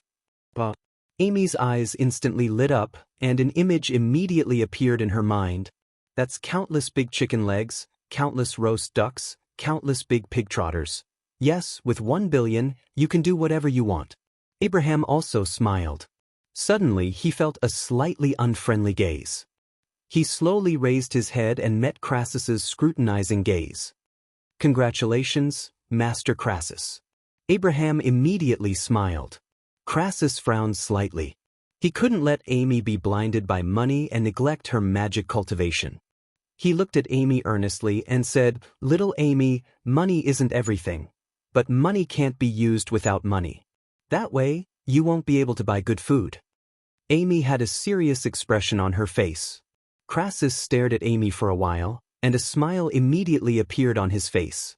He pulled out a gunny sack filled with dragon coins from his magic ring. Look, Master has a lot of money too. As long as you cultivate obediently, Master will buy you whatever good food you want to eat. Okay. Amy nodded, and then used her magic wand to put away the dragon coins in the gunny sack. Master, you're working too hard. Amy will help you carry this gunny sack. Crassus, Abraham. At 8 o'clock in the evening, there was still a lot of traffic at the gourmet conference, but Meg closed the stall. The reason was, of course, that he had run out of ingredients. Amy's stall had been busy for the entire day. Other than the 1-hour lunch break, everyone was very tired. Even Meg was a little tired of flipping small meatballs in front of the grill. Thank you for your support. Let's meet again at next year's gourmet conference. Of course, if you still want to eat octopus balls, you can come to Mamie's for a taste. Meg smiled at the customers who were still unwilling to leave. Head chef, are you not coming tomorrow? A girl with big eyes looked at Meg in surprise. The other guests were equally puzzled. The gourmet conference would last for 7 days, and today was the first day. Yes, Amy's is only attending for 1 day. Meg smiled and nodded. Then what if I didn't learn how to explode the octopus tentacles? A woman asked nervously. Other people who wanted to go home and try the octopus tentacle series of delicacies also looked at Meg. Although they had already learned it with their eyes, they couldn't guarantee that their hands could really catch up. They planned to come again tomorrow to consolidate it. Although we won't be coming tomorrow, the big screen will not be removed. The teaching video of the 4 dishes will be played on it. If you have any questions, you can watch it a few times yourself, Meg explained. That's good. Everyone was slightly relieved when they heard that. But I still like the way head chef teaches me personally. It feels so gentle. A girl looked at Meg reluctantly with sparkling eyes. Meg smiled, took off his apron, and left with the girls. He had gained many little fangirls today. However, such things might not be a good thing for married people. After saying goodbye to the girls at the entrance of the ice cream shop, Meg returned to the restaurant alone. On the way, he picked up End, who was learning magic from Cece, and Ugly Duckling, who was staring at charcoal and drooling cruelly. And was very happy. She used sign language to tell Meg that Cece had taught her many miraculous spells today and even gave her delicious food. When she reached the door and opened her palm, a small bean sprouted and grew rapidly in her palm and became a bean sprout. Our End is improving very quickly, Meg said in surprise as he looked at the little bean sprout. Anne looked around and planted the bean sprout in a small flower bed at the side with a smile on her face. As expected, nature magic is the most suitable for Annie. Their compatibility is extremely high, and she'll be able to achieve twice the results with half the effort. Irina opened the door and looked at the bean sprout with a smile. The 3 people and 1 cat entered the restaurant. Meg smiled and said, "Is there anything you want to eat? I'll make it for you." Meow. Ugly Duckling quickly ran into the kitchen and soon stood at the door with a long fish in its mouth. Meg looked at Ugly Duckling, whose paws and head were soaked, and said solemnly, "Ugly Duckling, if Amy finds out what you're doing, you'll be put in the oven." Smith. The big fish landed on the ground and immediately flopped around. The dumbfounded Ugly Duckling didn't forget to use a paw to press it down, but it still looked at Meg with its mouth half open, as if it hadn't escaped from his words. "Is it fat enough?" Irina also looked at Ugly Duckling with a smile. Ugly Duckling's eyes widened even more. It used its paw to push the fish forward a little and then retracted its paw. It took 2 steps back and leaned against the wall, trembling. This family was too frightening. "I'm just kidding." Meg walked over with a smile. He picked up the fish and casually threw it into the sink, preparing to make a pot of fish soup for Ugly Duckling, and went forward and picked up Ugly Duckling gently. She hugged it in her arms and patted its head gently with her little hands. Gurgle, gurgle, Ugly Duckling soon let out a comfortable gurgle and lay in Anne's arms comfortably. A smile appeared on Annie's face. What a kind-hearted child. Irina retracted her gaze from Anne and walked to the kitchen door to look at Meg, who was preparing the fish. "Oh yes, Amy won the championship." Meg turned around and only reacted after a while. "You mean Amy won the championship?" "Yes, she broke the record of being the youngest champion of the Magic Caster tournament that I set back then." Irina nodded with a smile. "Moreover, she's the youngest advanced-level magic caster in history. She's indeed my daughter." Meg nodded. He couldn't hide the pride in his smile anymore. "She inherited her magic talent from me." Irina raised her chin slightly. "That's right. Like mother, like daughter."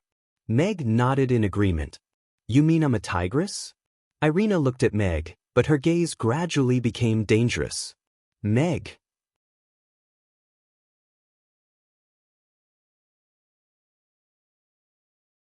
Chapter 1876.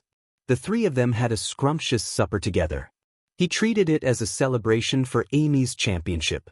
Of course, when Amy came back tomorrow, he had to hold a separate party for her. Amy being able to advance so quickly and finally becoming the champion of the Magic Caster tournament was really out of his expectations. As for breaking through to become a high-tier Magic Caster, it made him, as a father, feel a little ashamed. If it weren't for the countless miraculous encounters he had during this period of time, capturing the system and squeezing it as hard as he could, he would really have become Amy's protector. And that timid and pitiful little girl from back then had now become the champion in the eyes of tens of thousands of people, which also made him feel gratified and proud. Meg put down his wine glass and looked at Irina as he said, "It's a rest day tomorrow. After Amy comes back, let's go on a vacation as a family." "Where are we going?" Irina asked casually as she put a piece of fish into her mouth. "We've been to the seaside, the snowy mountains, the grasslands," Meg muttered. He couldn't think of any interesting places at the moment. "Why don't we go to Firefly Valley? Amy and should like it," Irina suggested. "At this season, the fireflies should be out under Dragon Island." "All right, then we'll go with what you said." Meg nodded. Under Dragon Island was a place that had yet to be developed. There were many interesting places hidden there, and it was indeed worth a visit. After eating supper, Meg washed up and lay on his bed. Just as he closed his eyes, the system's voice suddenly sounded. "Ding. Congratulations, host. You've received the title Gourmet Enlightener. Gourmet Believers, 3652. In view of the fact that the host has taken an important step to change the Norland continent's food and beverage industry, the system's hidden reward has been triggered, a recipe for mapo tofu. There is a huge gap between the current restaurant's level and the host's strength. Also, the restaurant has a lot of upgrade points. Do you want to spend 10 million points to upgrade the restaurant?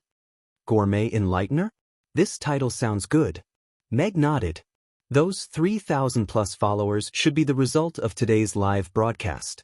It was already very good to have such an impact in just one day. However, Meg was more concerned about the reward of the mapo tofu.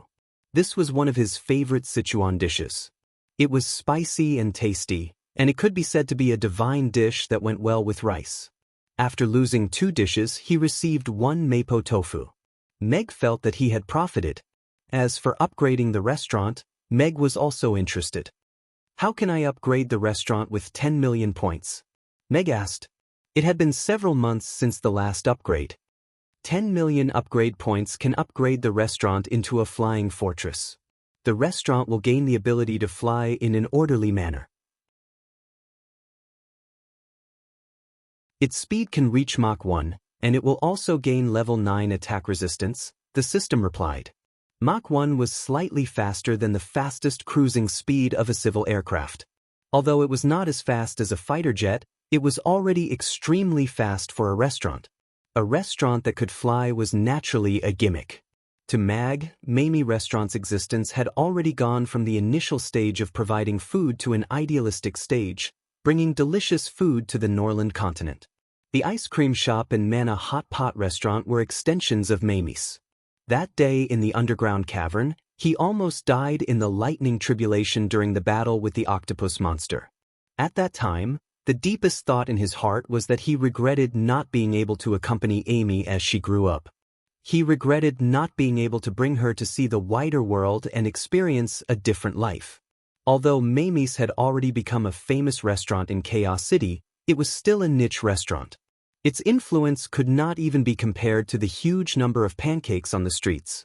This was not in line with the god of cookery's philosophy, who was committed to bringing a revolutionary change to this world's cuisine and allowing more people to taste delicious food. The live broadcast of today's gourmet conference was his attempt. The effect was not bad, but the influence was still not enough. However, now that the restaurant had gained the ability to fly, it was as if he had added wings to his thinking. Why did he have to be restricted to one city? The world was so big. Why didn't he bring the restaurant along and explore it? Although it was comfortable to let the regulars of Mamie's taste the familiar and stable delicacies every day, it would be difficult for his knowledge and culinary skills to improve. System, you said you want me to become the god of cookery, but how can I become the god of cookery? If it's just to hone my culinary skills, my standard should have already surpassed most of the chefs, right? Meg asked in his heart. 10th tier was the limit of a knight's cultivation. He attracted the lightning tribulation to temper himself, and with the help of the octopus monster, he defied the heavens and stepped into the demigod realm. However, he was still a demigod after all. He had already reached the end of this path.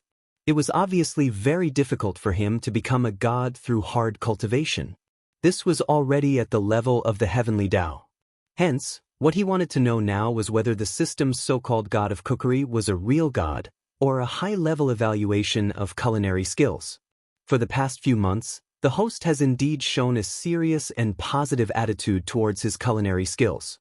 His culinary skills have already left the rookie stage, and he has gradually developed his own style. He is not far from becoming a real chef. To become the god of cookery, one must not only rely on culinary skills, but also on the path of becoming a god through faith. The believers that the system has received today are the seeds, and they will continuously contribute faith points to the host. The host has inherited the delicacies of earth and made appropriate improvements according to this world, so that they become more delightful delicacies, and vigorously promote them, so that more people from other worlds will become your believers.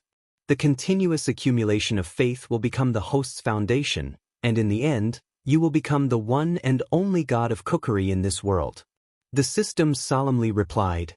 In other words, the more believers I have, the stronger my strength will be? Meg was thoughtful. This was a little similar to the idea of becoming a god through incense, but it was more suitable for relatively weak chefs.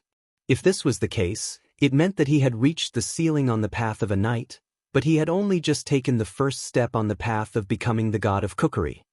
Roughly how many believers do I need to become the god of cookery? Meg probed. If you want to use the power of faith to become the god of cookery, the host needs to accumulate 2 billion believers. The system quickly answered. How many? 2 billion. System, are you crazy? The Roth Empire only has 4 billion humans, and all the intelligent species on the Norland continent only have about 8 billion people. You want me to accumulate 2 billion believers? Are you trying to be a fool? Meg rolled his eyes. There is no internet in this world, and I can't do a live broadcast. Even if I go out naked every day, I won't be able to gather that many believers. There are always more solutions than difficulties. The best way to face difficulties is to solve them. Come on, Ollie. The system's positive voice sounded in Meg's mind. No pop-up window.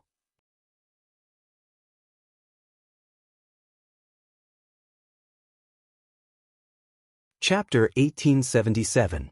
Meg did not sleep well that night.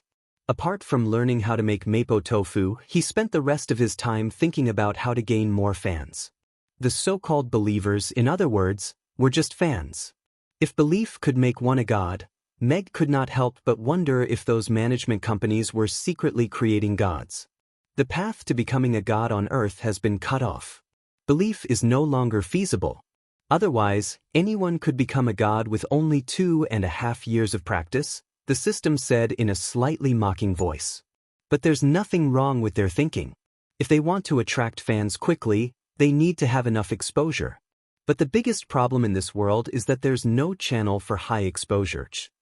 Meg frowned. If this world had television and the internet, he would not mind going there to sing, dance, and rap before making his debut.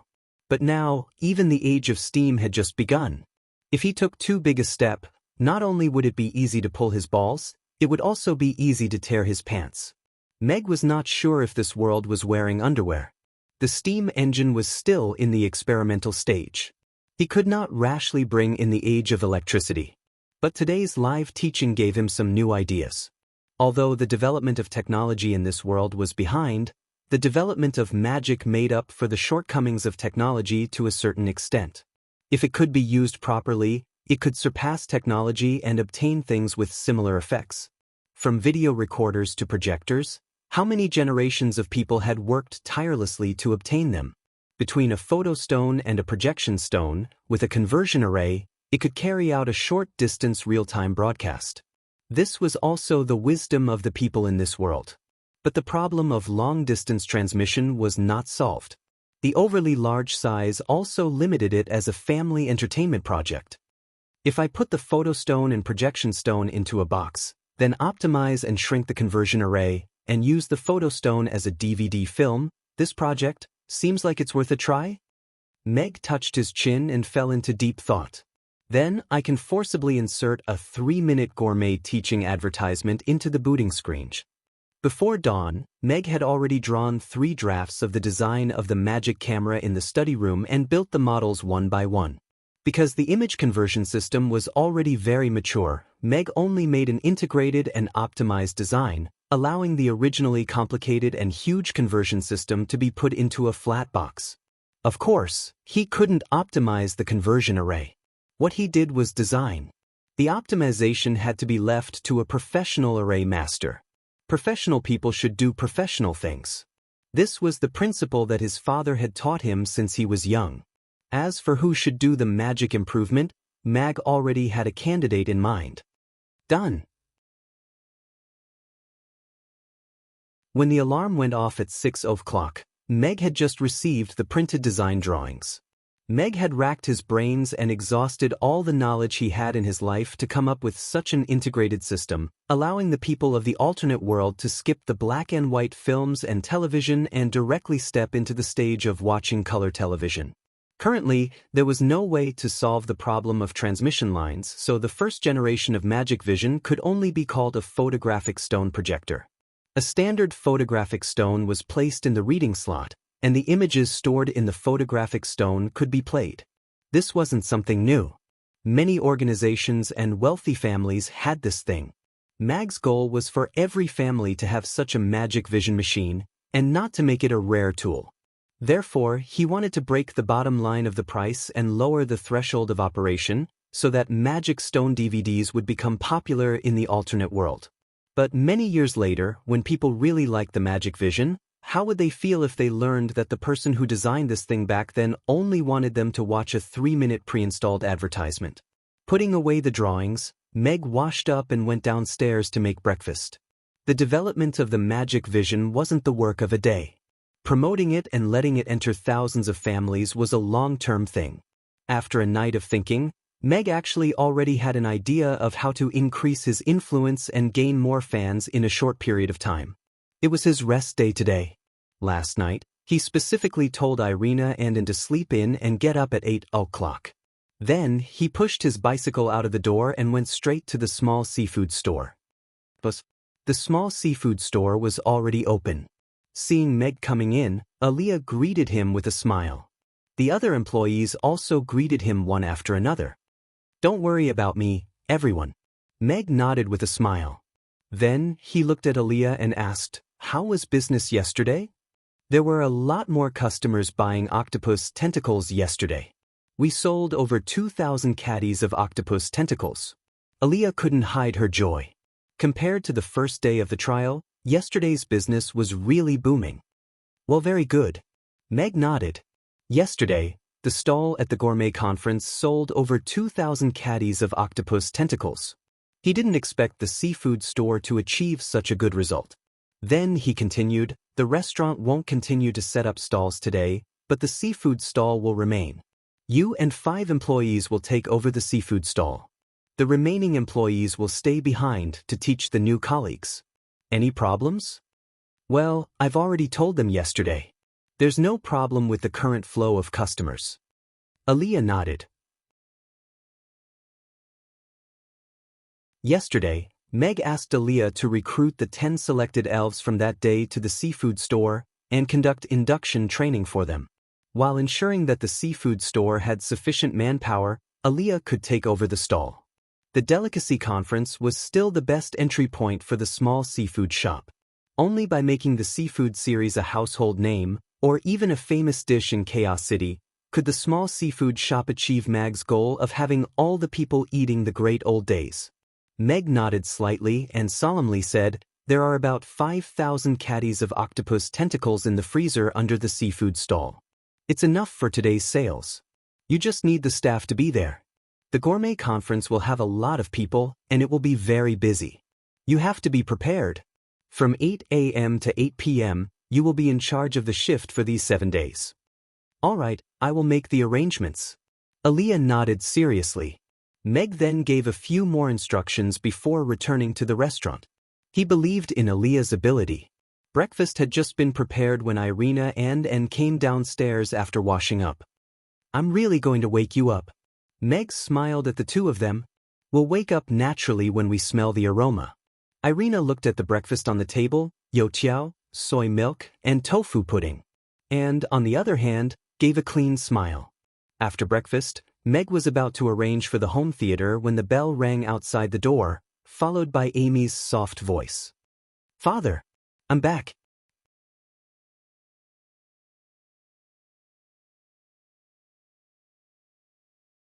Chapter 1878. Meow. Ugly Duckling, who was lying lazily on the counter, stood up immediately. It cocked its head to listen, and then jumped down from the counter. It dashed to the door, jumped up, and grabbed the doorknob. Relying on its weight and inertia, it slammed the door open. Outside the door, Amy was holding a big shiny golden trophy. She caught Ugly Duckling, who was flying toward her, and put it in her armpit. She stroked its head, and said with disdain, Ugly Duckling, you've gained weight again. Also, don't break my trophy. It's made of pure gold. It's much more expensive than yours. Meg came to the door, and looked at Amy, who was wearing a brand new little magician's robe, with a smile, and said, Our little Amy, you're back so early. Father. Amy threw Ugly Duckling to the side, and raised the trophy in her hand high. I won the championship. I got a big trophy. Meg looked at the little one's face, which was full of praise. His smile widened, and he said with a smile, Amy, you're the best. Amy's face immediately lit up with a happy smile. Then she touched her little belly and said, Can I make something nice for Amy? Xiaomi's stomach is growling. Of course. Father will make you anything you want to eat. Meg nodded with a smile. He reached out to take the trophy for her. The heavy golden trophy wasn't made of pure gold, but it had to be made of a material more valuable than gold. He was slightly taken aback when he saw the 2 rows of small teeth marks on it. He could already guess what had happened to the trophy. By the way, where's Teacher Crassus? Didn't he come back with you? Meg asked casually. He went to find Teacher Julian. He walked me to the door and then went next door. Amy pointed in the direction of the magic potion shop. He didn't have breakfast, did he? Meg asked. Yes, I woke him up this morning to send me home. He didn't eat either.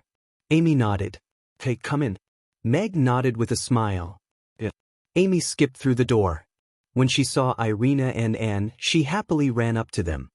Mother, sister, and I missed you guys so much. After Amy and Anne finished hugging, Irina picked her up and placed her on her lap. She looked at her with a smile and said, Amy, you're the best. You broke all the records your mother left behind. I heard from Teacher Crassus that you also won the championship back then. Amy nodded. That's right. Back then, I thought that no one would be able to break my record. I didn't expect that my daughter would be the one to break my record. This means that I'm really outstanding.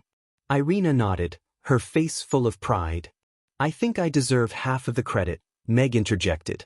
Yeah, the logistics are pretty good. Irina nodded. Meg looked at Amy and asked with a smile, Amy, tell me, who uses more melee magic or long-range magic at the Magic Caster tournament? As Amy's combat instructor for melee magic, Meg had modified and optimized the melee magic that Amy had learned from Crassus. While ensuring the explosive power of the melee magic, he had also made it more practical for combat. Crassus' melee magic relied on powerful magic to suppress melee magic output. It was simple and violent. Amy, on the other hand, was more like a magic swordsman. She was efficient at finding the right time to attack.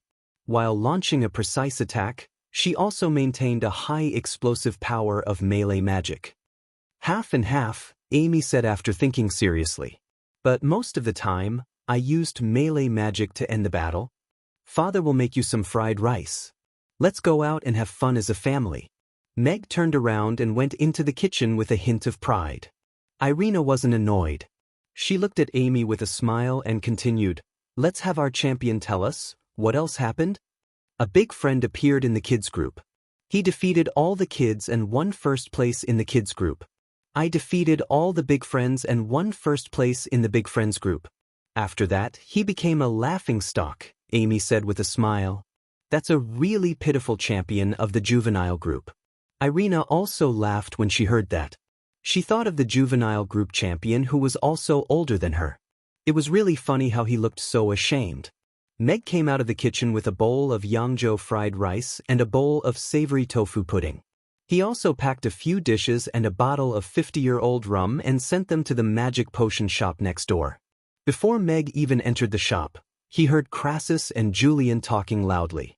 Although they were still talking loudly, the atmosphere was good for the first time. You didn't see Richard's face. He saw our precious disciple beat his disciple out of the circle. His face was as red as a pig's liver, and he couldn't say anything for a long time. Crassus laughed. That old man always thinks that he has a few precious disciples. Little Amy is really making us proud. Julian's slightly hoarse voice also sounded quite excited. That's right, Amy's talent is far beyond the two of us old fellows. She just broke through to the 7th tier, but she can already use her frost domain and self-created fire magic. She doesn't follow common sense when she fights. She didn't have a single person who could fight at the magician's conference. Tatoué, that's obviously my style. If it weren't for her frost domain, Amy wouldn't have been able to break Richard's disciple's spell so easily. Bullshit. If Amy had used her flame domain, that kid would have been roasted dry. He wouldn't have had to hide. Meg heard that the two of them were about to quarrel again, so he quickly came in with the lunchbox. He smiled at the two masters who were talking behind the counter. The two masters are indeed here. Crassus and Julian turned around at the same time to look at Meg, and slightly restrained their emotions. Amy won the championship because of the two masters' teachings. I cooked a few dishes and brought a bottle of 50-year-old rum as a token of my appreciation. Meg came forward with the lunchbox and the rum. He placed the lunchbox on the counter, then opened the lid and took out the dishes one by one. The cut beggar's chicken was still steaming hot. The spicy crayfish raised its red pincers, a plate of spicy beef lung slices with red chili oil, and a small pot of preserved egg and lean meat porridge at the bottom. Gulp. The two masters' throats moved at the same time. Although it was morning, they still couldn't control themselves when faced with the fragrance that assailed their nostrils. Take your time with the masters. I'm going to take Amy and the rest out to play later, so I won't accompany you. Meg helped them pour the rum, then left with a smile. Crassus and Julian looked at each other, then looked at the dishes in front of them. Let's eat first. You'll only have the energy to quarrel when you're full. Crassus compromised first. He scooped a bowl of porridge for himself and slurped it down. Julian hesitated for a moment, then picked up the drumstick of a beggar's chicken and took a bite. The crispy skin and tender chicken meat immediately awakened his lazy taste buds from the morning. The tense atmosphere quietly dissipated as they ate and drank.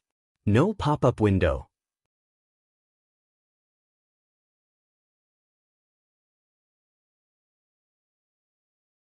Chapter 1879. Father, take a look at this. After finishing her Yangzhou fried rice, Amy put down her spoon, took out a banknote from her staff, and handed it to Meg. What's this? Meg took the banknote stamped with Buffett Bank's VIP stamp. His eyes swept over the string of zeros after the 1 billion copper coins? Meg's eyes widened. This was an astronomical number. Are the prizes at the Magic Caster tournament nowadays so ridiculous? When I won the championship, I only got a broken cup and a few stones. Irina also leaned over and asked curiously, "This isn't a prize. It was given to me by Sister Vanessa's fat uncle. He said that I won the championship and he would give me half of the money he won. Then he gave me this piece of paper." Amy shook her head. She was a little puzzled. Is this a lot of money? I think it's just a piece of paper. If all of this was converted into copper coins, even 10 Amy wouldn't be able to carry it, Meg said with a smile. The little girl still didn't have the concept of 1 billion copper coins.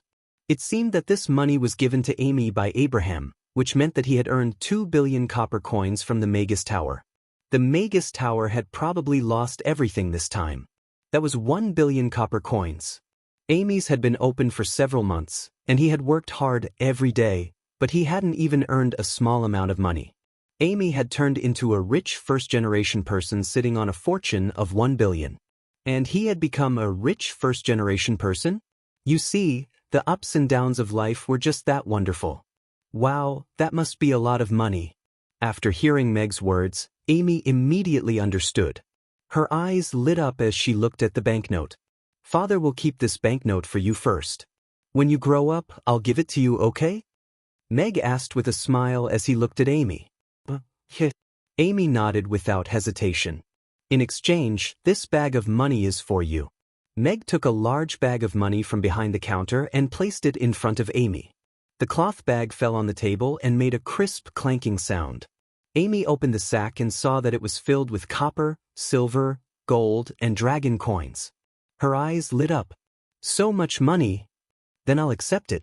Thank you, Father. Amy happily put away the bag of coins. Compared to the countless banknotes, the whole bag of coins was much more attractive to her. 50,000 copper coins for 1 billion, and you're still so happy. You're even counting the money after being sold. Your old mother doesn't know what to say. Irina sighed in her heart. Then, she turned her gaze to Meg, who was about to put away the banknotes. She looked at him with a smile and did not say anything. Meg's action of putting the banknotes into his bosom instantly froze. He looked at Irina, and then looked at the banknotes in his hand. After a slight hesitation, he still offered the banknotes with both hands. Princess, please keep it safe for me. Loli. Pitiful. How can I do that? Irina took the banknotes with a smile. As she put them away, she said lightly, the money in the drawer seems to have increased a little. Business at the gourmet conference yesterday was pretty good. I did collect some money, Meg said honestly. It's pretty good. The corners of Irina's mouth curled up with a little smugness. Meg looked at Irina with a hint of a smile on his lips. Being able to make the person he loved happy was naturally something he couldn't be happier about. 1 billion copper coins was not a small sum. Meg was just worried that Amy would attract unwanted attention if she carried it on her body. Putting it in his hands was no different from her mother's. As for the restaurant's turnover, it was natural for the lady boss to manage it. Fortunately, he also had other businesses besides the restaurant. Meg washed the dishes, and the four of them went out of the city. Amy held Anne's hand and asked Meg, aren't you going to play with the big sisters this time? This is our family gathering. It's just us. Meg nodded with a smile. Amy nodded. She glanced at Ugly Duckling in Anne's arms. Ugly Duckling, do you want to go home first? Meow meow. Ugly Duckling looked at her in confusion. Forget it. You're thick-skinned. I'll bring you along. Amy pursed her lips. Irina brought everyone directly to the top of the mountain via teleportation. Howl, Aziz sensed something and flew out of the cave. When it saw Meg, it immediately went up to him happily and rubbed its head against his hand. Aziz, do you still remember me? Amy went up and reached out her little hand to it. Aziz bent down and licked Amy's little hand with its tongue. It wagged its tail and glanced at Irina from the corner of its eye. Then, it took 2 steps back in Meg's direction. Little Aziz, why are you afraid of me? Irina looked at it with a smile. Am I not good to you? Aziz quickly shook its head, but took another step back. Meow meow. Ugly Duckling poked its head out of Anne's arms and meowed at Aziz provocatively. Aziz's big eyes landed on Ugly Duckling. It leaned its head down and looked at Ugly Duckling carefully. Then, it nudged it with its nose. Tisk. Ugly Duckling let out a warning sound. It arched its back, and its orange fur stood up.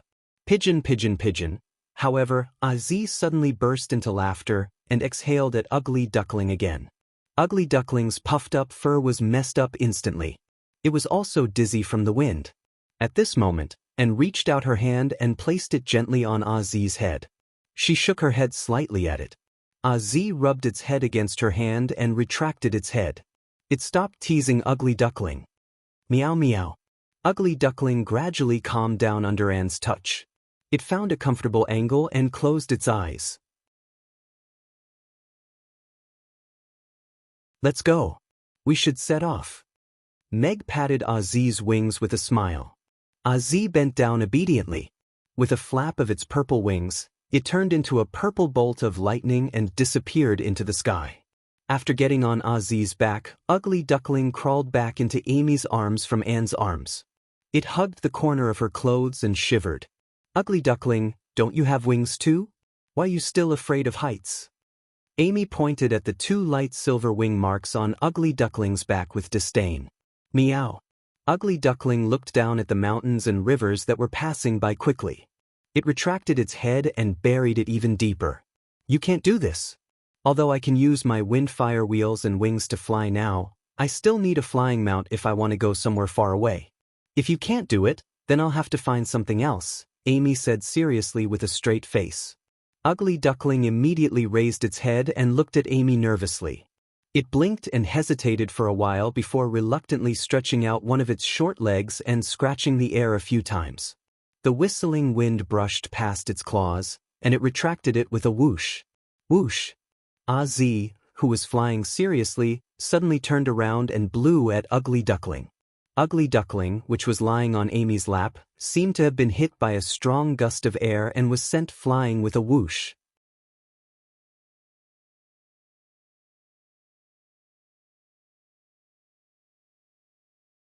Chapter 1880. Ugly Duckling spun into the air, and was swept up into the air by the air currents, flailing its arms and legs in a panic. Ugly Duckling! Amy flew up almost instinctively. A pair of translucent wings appeared on her back, and she chased after Ugly Duckling. Meg was also a little surprised. Ozzy had a calm personality. Although it was occasionally a little mischievous, it usually wouldn't make such a joke. However, since Amy followed it, she didn't have to worry about Ugly Duckling falling down. Ugly Duckling closed its eyes and danced in the air. The rising air suddenly disappeared, and after hovering in midair for a second, it suddenly fell down. Meow. Ugly Duckling's orange fur stood up instantly, and it flailed its limbs wildly. Amy had already arrived behind it and was about to reach out to catch it. However, right at this moment, the 2 little silver wings on Ugly Duckling's back suddenly turned into 2 little silver wings, and its falling body suddenly stopped in midair. Amy's hand stopped halfway as she looked at Ugly Duckling, which suddenly grew a pair of furry wings, in surprise. It's actually flying? And it even grew wings? Meg also looked at Ugly Duckling in surprise. The pair of wings were very small, only the size of an adult's palm. Compared to Ugly Duckling's fat body, it shouldn't be enough to support it to fly. He had long felt that this Ugly Duckling was extraordinary. At least, it wasn't a fat orange who only knew how to eat. So, Ozzy's previous actions weren't actually a prank, but to stimulate Ugly Duckling and stimulate its potential? Has it grown up and become a white swan? In that case, Irina stroked her chin and pondered. Ugly Duckling was obviously a little stunned as it suddenly stopped in midair. However, it heard Irina's voice and instinctively looked down. Meow. The pair of little wings stood up in shock, and its originally hovering body fell again. However, Amy reacted quickly this time. She grabbed Ugly Duckling and flapped her wings gently. She held Ugly Duckling in front of her with both hands, and smiled at it as she said, "Ugly Duckling, open your eyes." Ugly Duckling slowly opened its eyes upon hearing Amy's voice, and meowed at her with an aggrieved expression. "Look, you've grown wings. Also, you just flew up and stopped in midair. Show me again." Amy reached out and fiddled with its little wings, and said with anticipation, "Omega, Omega." Ugly Duckling turned to look at its back, and was immediately shocked. "Come, now try to flap your wings like I do," Amy instructed as she gently flapped her translucent wings. Ugly Duckling stared at the pair of wings for a while before trying to control its own little wings. The 2 short wings were not able to form an effective flapping motion. Instead, the spinning and flapping motion made it look like a clumsy trick. "It's not like this. It's like this." Amy pressed down on its wings and demonstrated again. Ugly Duckling stared and observed seriously for a while, and the trick became more proficient. I think you're doing it on purpose? Amy widened her eyes. Meow, Ugly Duckling looked at her innocently. Then I'll let go. I hope you can learn how to flap your wings properly before you land. Amy let go of her hand. Ugly Duckling meowed and fell down again.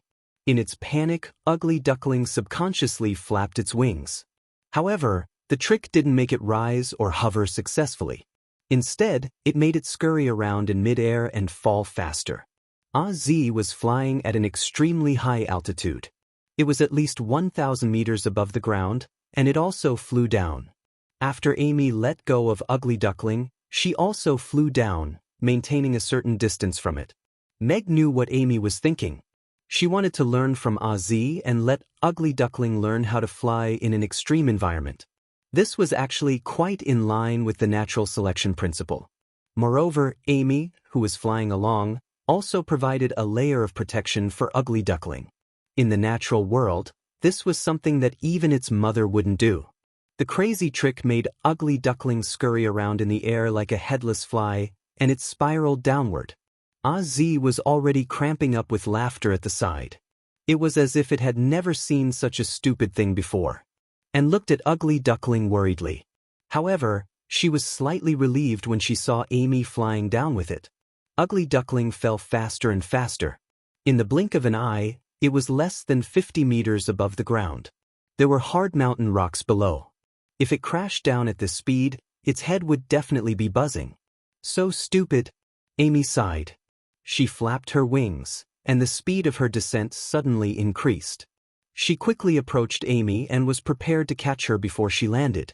Looking at the ground getting closer and closer, Ugly Duckling spun its fancy hands faster and faster. However, it suddenly seemed to realize that the unlimited fancy hands couldn't make it fly. It stopped flapping its wings and opened them naturally. Its falling body also stopped abruptly. It was as if a gust of air had appeared below and lifted its body up. Amy quickly twisted to the side and almost slapped Ugly Duckling, which had finally stopped, into the ground. However, she wasn't angry at all. Instead, she looked at Ugly Duckling in surprise. It actually stopped.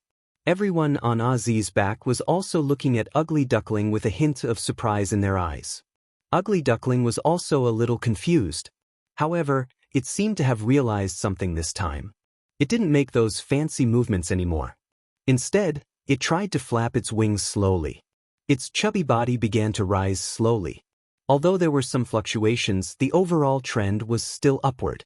It was quite gratifying. After watching it fly for a while, Amy flew to its side and said happily, "Ugly Duckling, you've learned how to fly." Meow, Ugly Duckling called out. It even flew around carefully. After overcoming its fear of heights, it was a little proud. It said that when Ugly Duckling flew into the sky, it became a white swan, and then there was roast goose, slurp, Amy said with a chuckle. Meow. Ugly Duckling was shocked and crashed on the spot. Fortunately, Az blew at Ugly Duckling again and rolled it back onto its back. Ugly Duckling dashed into Annie's arms with a whoosh and shivered. "I'm just teasing you." Amy reached out to rub Ugly Duckling's head and then touched its little wings. She said with a little disdain, "Your wings are still too thin." Swoosh. Ugly Duckling's little wings disappeared and turned back into a pair of silver wing marks. Ugly Duckling buried its head in Anne's arms and closed its eyes. "Let's go, Az. Let's go." Meg patted Az with a smile. Az flapped its wings and rose into the air again, flying into the distance. A vast primitive forest appeared in their sight, and it extended endlessly into the distance.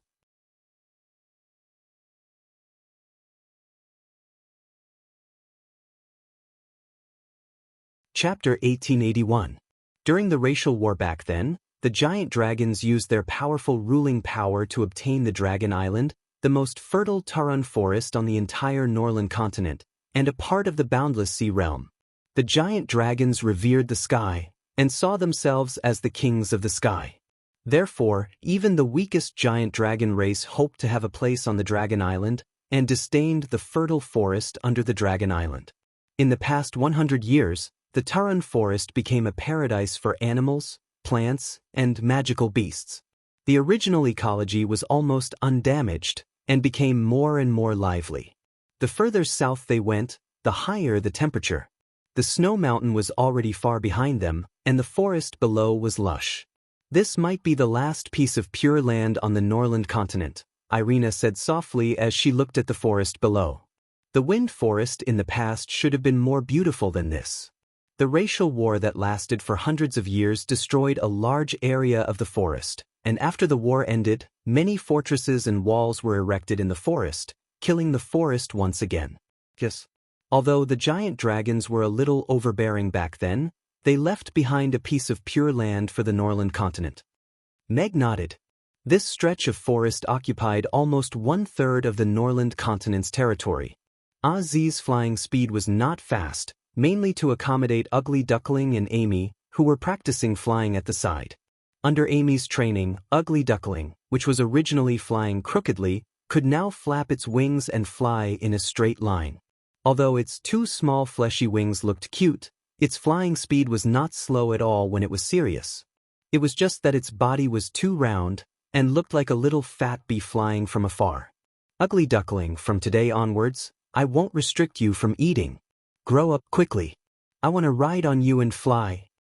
Amy said expectantly as she followed beside Ugly Duckling.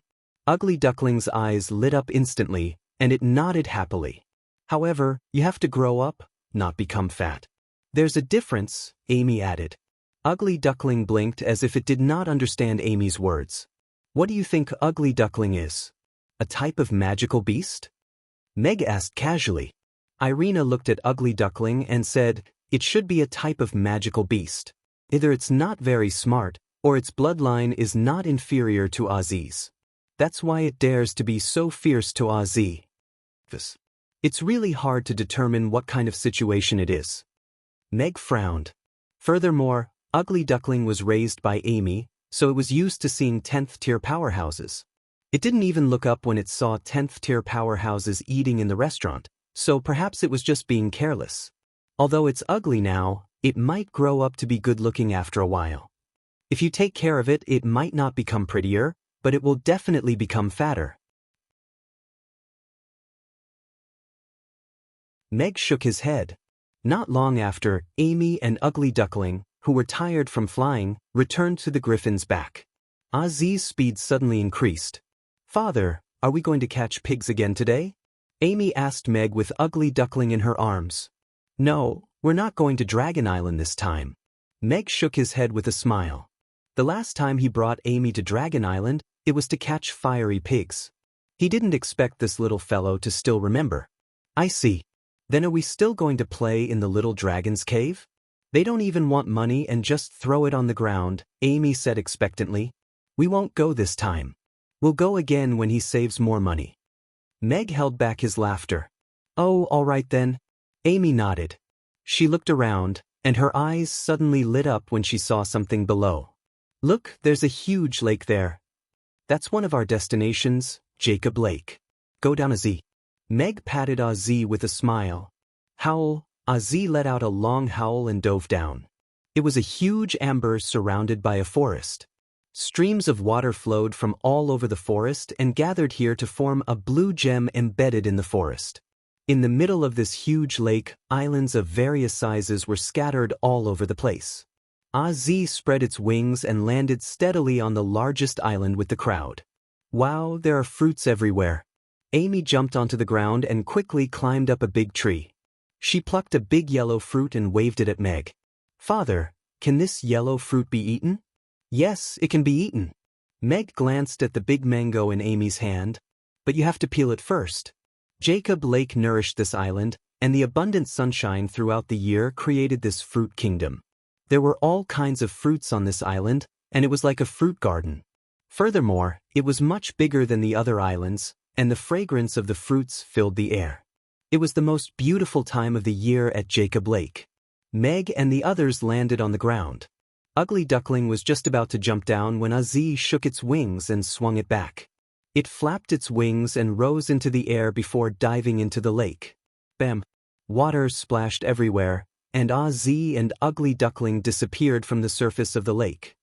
Did Ozzy take Ugly Duckling and jump into the lake to commit suicide? Amy sat on a tree branch and was a little surprised. The duck I raised couldn't have flown away just like that, right? Don't worry, Ozzy won't do anything stupid. Meg shook his head. It was good that Ozzy had a playmate to play with so that it wouldn't be lonely. Boom. After a while, the water surface that had just calmed down exploded, and Ozzy rushed out of the water with a big fish that was at least 5 meters long in its mouth. There was also an orange cat hanging from the fish's tail. So it went to catch fish.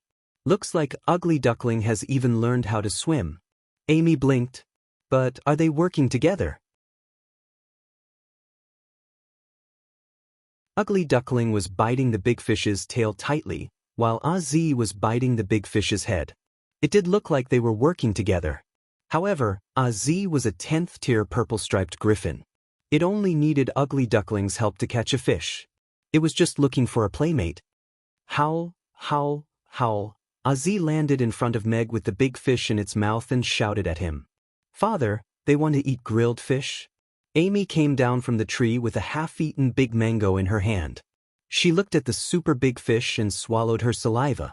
I also want to try grilled fish. All right, I'll grill it for you later. Meg nodded with a smile. He looked at the big fish that was more than 5 meters long. He didn't expect there to be such a big fish in this freshwater lake. It looked a little like a grass carp, but it had 2 long tentacles. Meg was good at grilling fish, but he had never grilled such a big fish before. He chopped down 2 big trees and built a huge grill. He put the marinated big fish on the grill and then found a lot of dried fruit trees to light up. Then he started grilling. Ozzy, Ugly Duckling, and Amy squatted at the side and stared at the big fish that was rotating slowly on the grill. You're tuning in to the Dreamy Chapters YouTube channel. We're so grateful for your support, and don't forget to subscribe to join us on this incredible journey through captivating stories. Your generosity through donations truly makes a world of difference, as it's the primary source of revenue that allows me to expand and enhance this channel for you. Thank you from the bottom of my heart for being a part of this adventure.